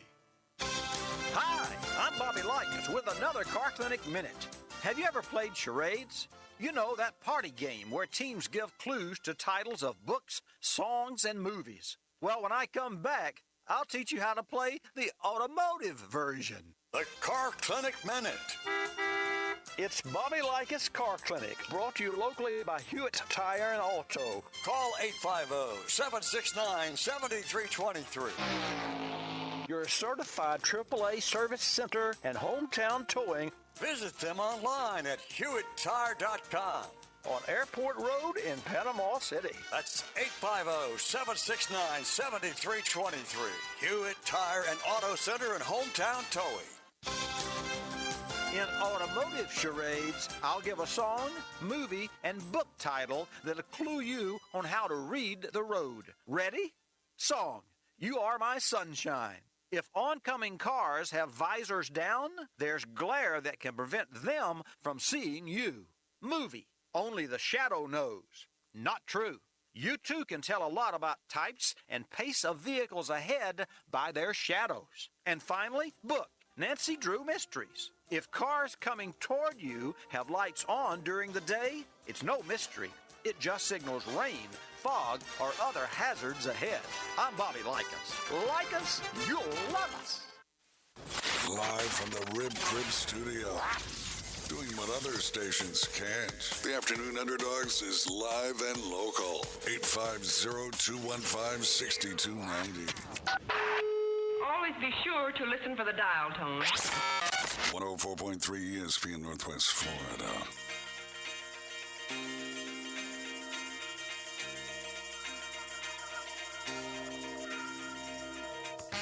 You're listening to 104.3 ESPN Northwest Florida. We're the Afternoon Underdogs, and you can watch us on Blab TV. And if you're not in Pensacola or Fort Walton, that area, Mobile, you can get onto your Fire Stick TV app or onto your Roku app, and you can download the Blab TV app, and you can watch us there. Blab TV does a fantastic job. Boston Sim, let's talk a little bit about these NBA trades. Who won that Harden and Simmons deal, in your opinion? Well, I think that's pretty obvious on all points there. While, the 76ers are getting a player that's coming over that's going to be playing basketball, right? So they're losing nothing, paying almost the same amount, a little bit more. He's going to be out till after the All-Star break, but getting a player that's going to actually play in the game 100%. and not just practicing. So Yeah, they picked up Paul Millsap. He's getting old. He can still contribute, a dozen points and 5 and 5, but he's not really a big deal. I think outside of Ben Simmons, the Nets actually did relatively well. Yeah. If Ben Simmons can come out and produce even as well as he was doing, which is relatively poor in the playoffs last year, I still think that grabbing Curry and then getting the draft picks and money is a big deal. So that really helps. The long run? 2022 and Okay. 2027 draft picks, I think it Yes. is. So Yes, sir. in the long run, knowing how much they gave up to get the big three coming into this season, getting a little bit back is a big deal. So for me, the 76ers definitely won that trade, but the Nets didn't lose a ton, right? If you have a player on your team that's not happy and not getting along with the other players, you don't want them there anyway. Right. And that was on both sides of the bench, right? Because you had Harden, who was unhappy there in Brooklyn. Really, in my opinion, if KD wasn't hurt, it might have changed things. But because KD's hurt and you got part-time Kyrie, that's a tough situation to play in. Agreed. Yeah, there was a number of really good trades, a lot of trades going on. The Spurs made moves. It seems like 7, 8 different moves. They were all over the place, including a little trade with us, which was nice for us to, get rid of a couple players that aren't really participating for us. And unfortunately, we got rid of a couple draft picks, but not a huge deal. It was nice to get Derek White, though. Derek White's an exciting player. He's young. And I'm anxious to get him out there and see what he can really do for us, to see if he clicks with our team. And then getting back to Daniel Theis was really nice. He was a great low post player that really fills in and contributes great as a second string power forward. So nice to have him back. I'm excited about that. I think overall the best probable pickup in all of the trade deadline by February 10th was for the Bucks. Right, they picked up multiple picks. They picked up money, and they got Serge Ibaka, who is probably one of the better team players that you can have. Probably one of the best players, maybe outside of Steve Nash, that we've ever had in the NBA from Africa as well. Ooh, so big shout out to him for that. But for me, I think, getting rid of a couple players that aren't really producing for them was a big deal too. You're freeing up a little bit of cap space by getting rid of Semi and Rodney Hood for sure. So big right there. I think that they did probably the best with that trade and draft pickups. What about for the Wizards and the Mavericks trade? Kristaps Porzingis and future second round pick for the Wizards, but the Mavs get Spencer Dinwiddie and Davis Bertans. Is that a better situation for Luka now? I think it's got to be, right. Kristaps, another one of those players that just cannot stay healthy, right? And while he was a unicorn in New York, he's been less than a serviceable horse at all when he's been down there in Dallas, like a pony, right? So just not there. And while we're giving up in a player that's on the later side of his career for two guys who are younger. And produce a little bit more than he is, right? They're playing more consistently. Spencer Dinwiddie, they're not covering the same position as him, but they're compensating on as far as statistics go on the court by far. So definitely the Mavericks win on that one. The Wizards, you're getting a draft pick and a question mark with Kristaps. That's a great point. So you got Milwaukee Bucks winning the trade deadline. Real quick before we get into touching subject in the Olympics. What was the Pacers trade with Sabonis, the Kings, and Tyrese Halliburton. How do you think did the Pacers do a good job of beginning to rebuild? Well, I mean, we've talked about it on a number of different Friday shows with the show builders, and we knew that was happening. We knew that it was coming. And we knew that the players that got traded were the ones that were going to show out on the court, so that way they'd get a little bit of money on the backside for what they're providing. And so I think it was a great trade for the Kings, right? I mean, the Pacers did okay. I like Tyrese Halliburton. Buddy Hield, I've never been big on. He's very, very streaky, and Tristan Thompson is Tristan Thompson, right? You're just really picking up somebody to fill in. That was my favorite part of the trade, bro. Right. But the Kings, I think they did great on that trade. Yeah. DeMontis is unbelievable. Jeremy Lamb's exciting while inconsistent, but Justin Holiday's a great player, right? He's just another one of those guys. Again, can't really stay healthy. But then on top of that, they pick up that draft pick coming into the season after next, so. pretty good for them. I think the Kings did very well on that, and the Pacers are doing what they want to do. I don't know necessarily that Tyrese is a player that you can build around, but he's a strong player, and there's good possibilities. Yeah, with I think him. So I'm anxious to see what he does do for you guys. I think he's going to be a strong role player, but they talk about wanting to build through the draft, but they just haven't drafted that well to be able to build through that. To the U.S. Olympics, we'll go real quick. I'll bring up some points. So you had Erin Jackson become the first black woman to win a speed skating medal at the Winter Olympics, and it was a gold one at that. Very impressive. Old school, since you brought up one of your favorite sports to watch is speed skating. I mean, I've tuned in heavily to these Olympics this year, and dude, speed skating absolutely up there. Monobob as well, new to the Olympics, and we got two medals out of that. Kaylee Humphreys captured her third Olympic gold medal. She actually used to compete for Team Canada, but one of her coaches, there was some abuse there, so she was married to, her husband was American, so now she plays for Team USA, and that's good for her. And then you also had Elena Myers-Taylor. She was second, getting the silver medal, and it was the fourth medal of her career. U.S. men's hockey beat Germany. They're going to win Group A. They won Group A. They get a bye into the quarterfinals. And then in U.S. women's hockey, they beat Finland 4-1 to advance to the gold medal game. They'll be taking on Canada this Wednesday, 10:10 p.m. on Channel USA. Canada did beat USA in the women's game 4-2 in group play. Now, the men's put a whooping on Team Canada, and we've got a really young team. You look on that Canada team, there's some pros that, aren't in the National Hockey League anymore, but they're pros. On our side, we got a lot of youth. There are some pros that used to play in the league, but a lot of youth, and they play with that fire, which is very exciting. So keep your eyes on Team USA, both the women's and the men's team, as they move forward. Russian teenager Kamila Valieva has been cleared to compete in the women's figure skating competition at the Winter Olympics, despite failing a pre-games drug test, setting her up for an attempt at a second gold medal because they already won one in Beijing. The court gave her a favorable decision in part because she was a minor or protected person and was subject to different rules from an adult athlete. Old school, what are your thoughts? Valieva. How do you say that? Kamila Valieva. Well, good for her. No, I think this is horse pucky.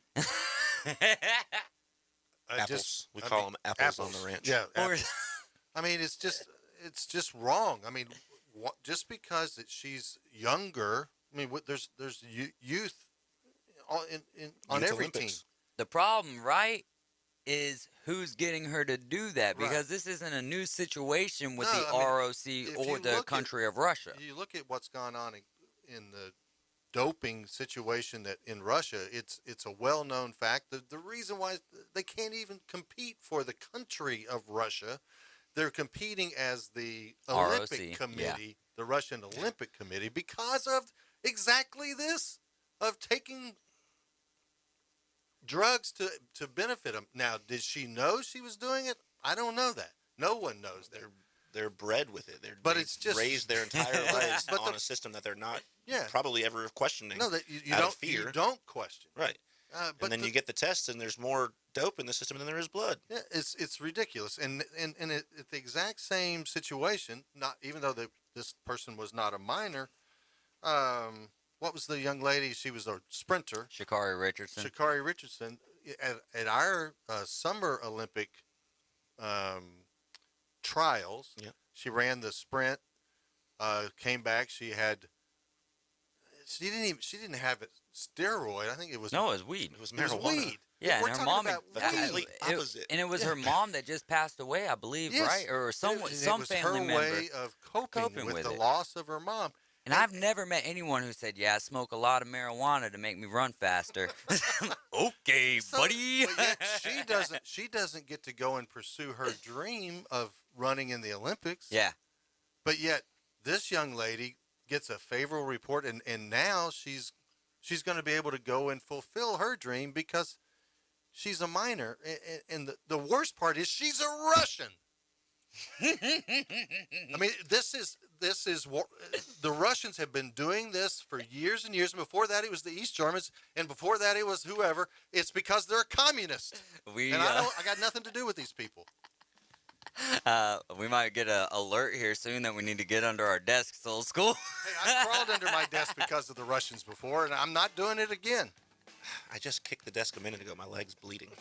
All Don't right, go under there. It's dangerous. High school spotlight coming up when we get back, y'all.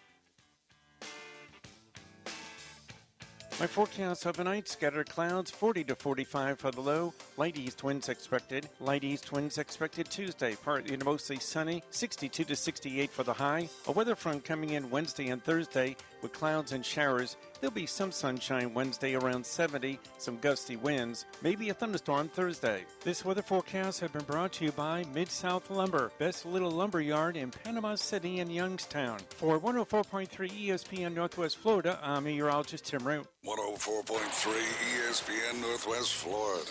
It's the Coach James Hales Show, weekday mornings 7 till 9 on your station for the best local sports talk. I've never understood Roll Tide Roll, and there's an elephant involved, and War Eagle, but they're the tiger. You got to be highly intelligent to understand that. For the Auburn, the Eagle flew around the field and landed on a goalpost. They drove and scored. Yeah. Sports writers said when Alabama came on the field, they were so big. And that's where the elephant came. Yeah. ESPN Northwest Florida.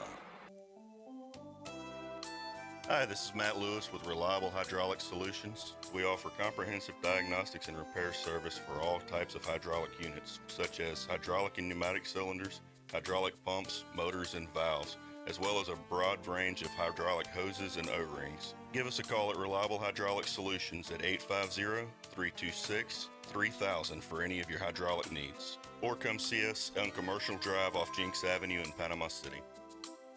104.3 ESPN Northwest Florida are proud members of the Panama City Beach Chamber. We'd like to welcome the newest members to the Beach Chamber. Service First Bank, TDJ Contractors, Keller Williams Success Realty, AtYourServicePCB.com, and Nail Garden. Congratulations from the area's only sports radio station, 104.3 ESPN Northwest Florida.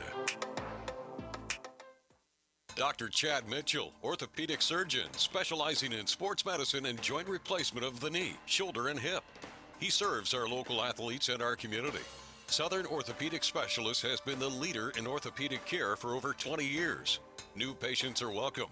Call 850-769-KNEE to schedule an appointment. More about Dr. Mitchell and Southern Orthopedic Specialist is available on their website, southernorthopedic.com. Southern Orthopedic, getting you back in the game. Live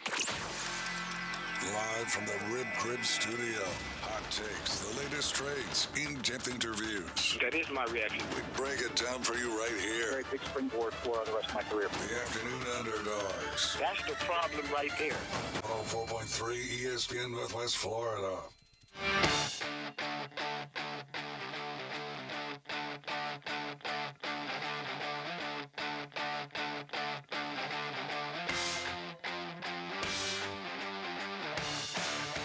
We are back for the last segment of the day. Mattress Mac's been having a tough little go in 2022. We'll get into that if we have some time. Let's get into some scores from February 11th. The 2A state weightlifting meet 119 class. You had Jewel Marino, Arnold wins state. Arnold wins state title, snatched 6th in traditional. UNL class, Paige and Anderson, Arnold wins state and snatched 2nd in traditional. Let's get over to some high school soccer on the girls' side of things, old school, and Tim take over boys basketball. So we're doing basketball. You're doing high school soccer for the girls. Okay.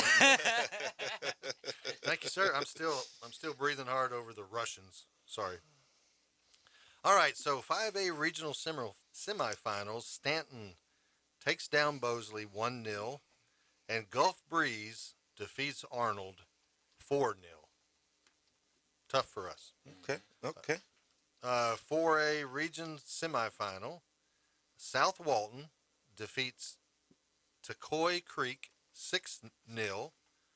And now for the high school boys basketball. Absolutely. We got the 4A1 district championship, and it was North Bay Haven versus Bay. And Bay was at home, and it wasn't even a contest. 69 to Actually, 43. that's the wrong score. And but it was 68-43 though. It was That's what it 68-43. was.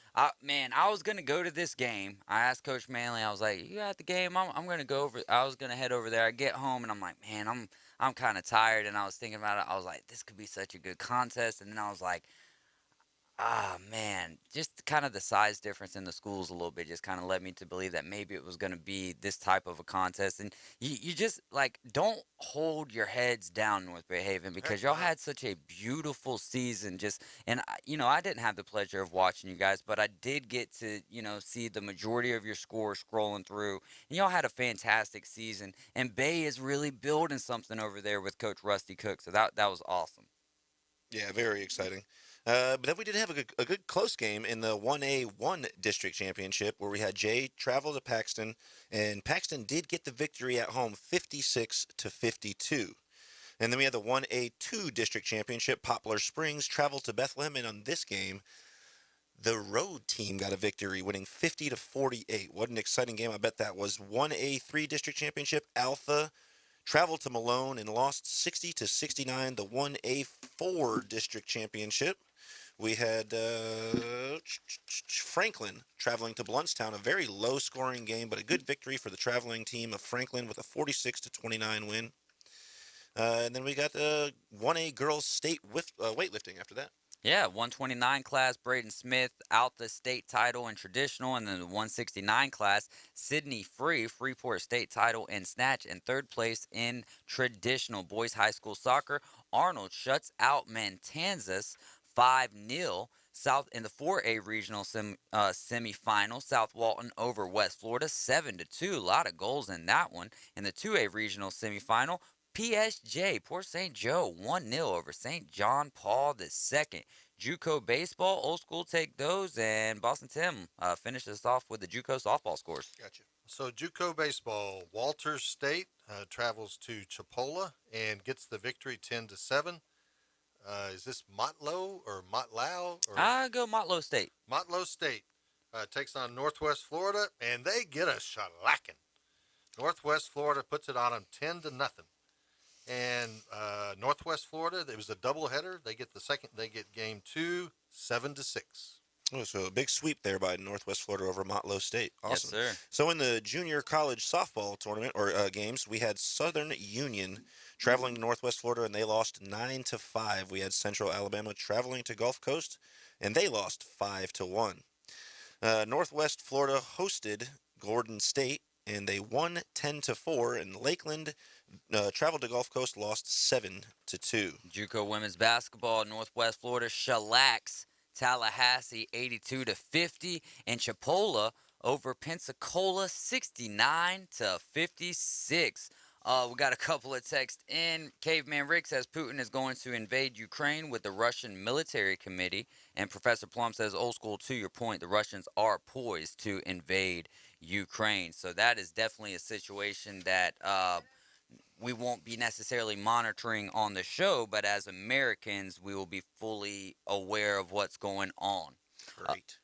Mattress Red Mac. October is now going to be Green March. Green March. Mattress Mac 2022 notable wagers. He lost $9.5 million on Cincinnati in the Super Bowl. He started out with a $4.5 million bet. No, it was a $5 million bet, and then a $4.5 million bet at the Caesar Sportsbook in Louisiana, totaling $9.5 million.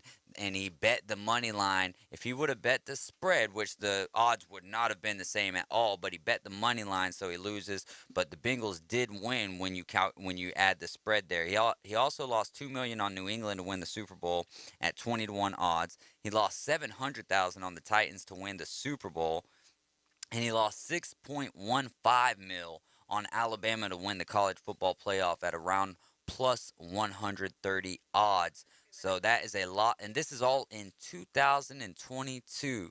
Now, is this the same guy that would? Yeah, that if you. So what he does is he runs deals like whenever it comes to like the Super Bowl or World Series or whatever, and if he wins his bet, then you essentially in the long run get your furniture for free because he'll refund you your money.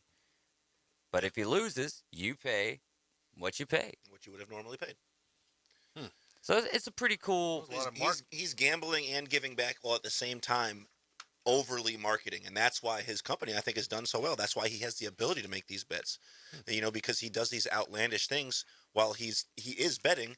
He's giving back at the same time.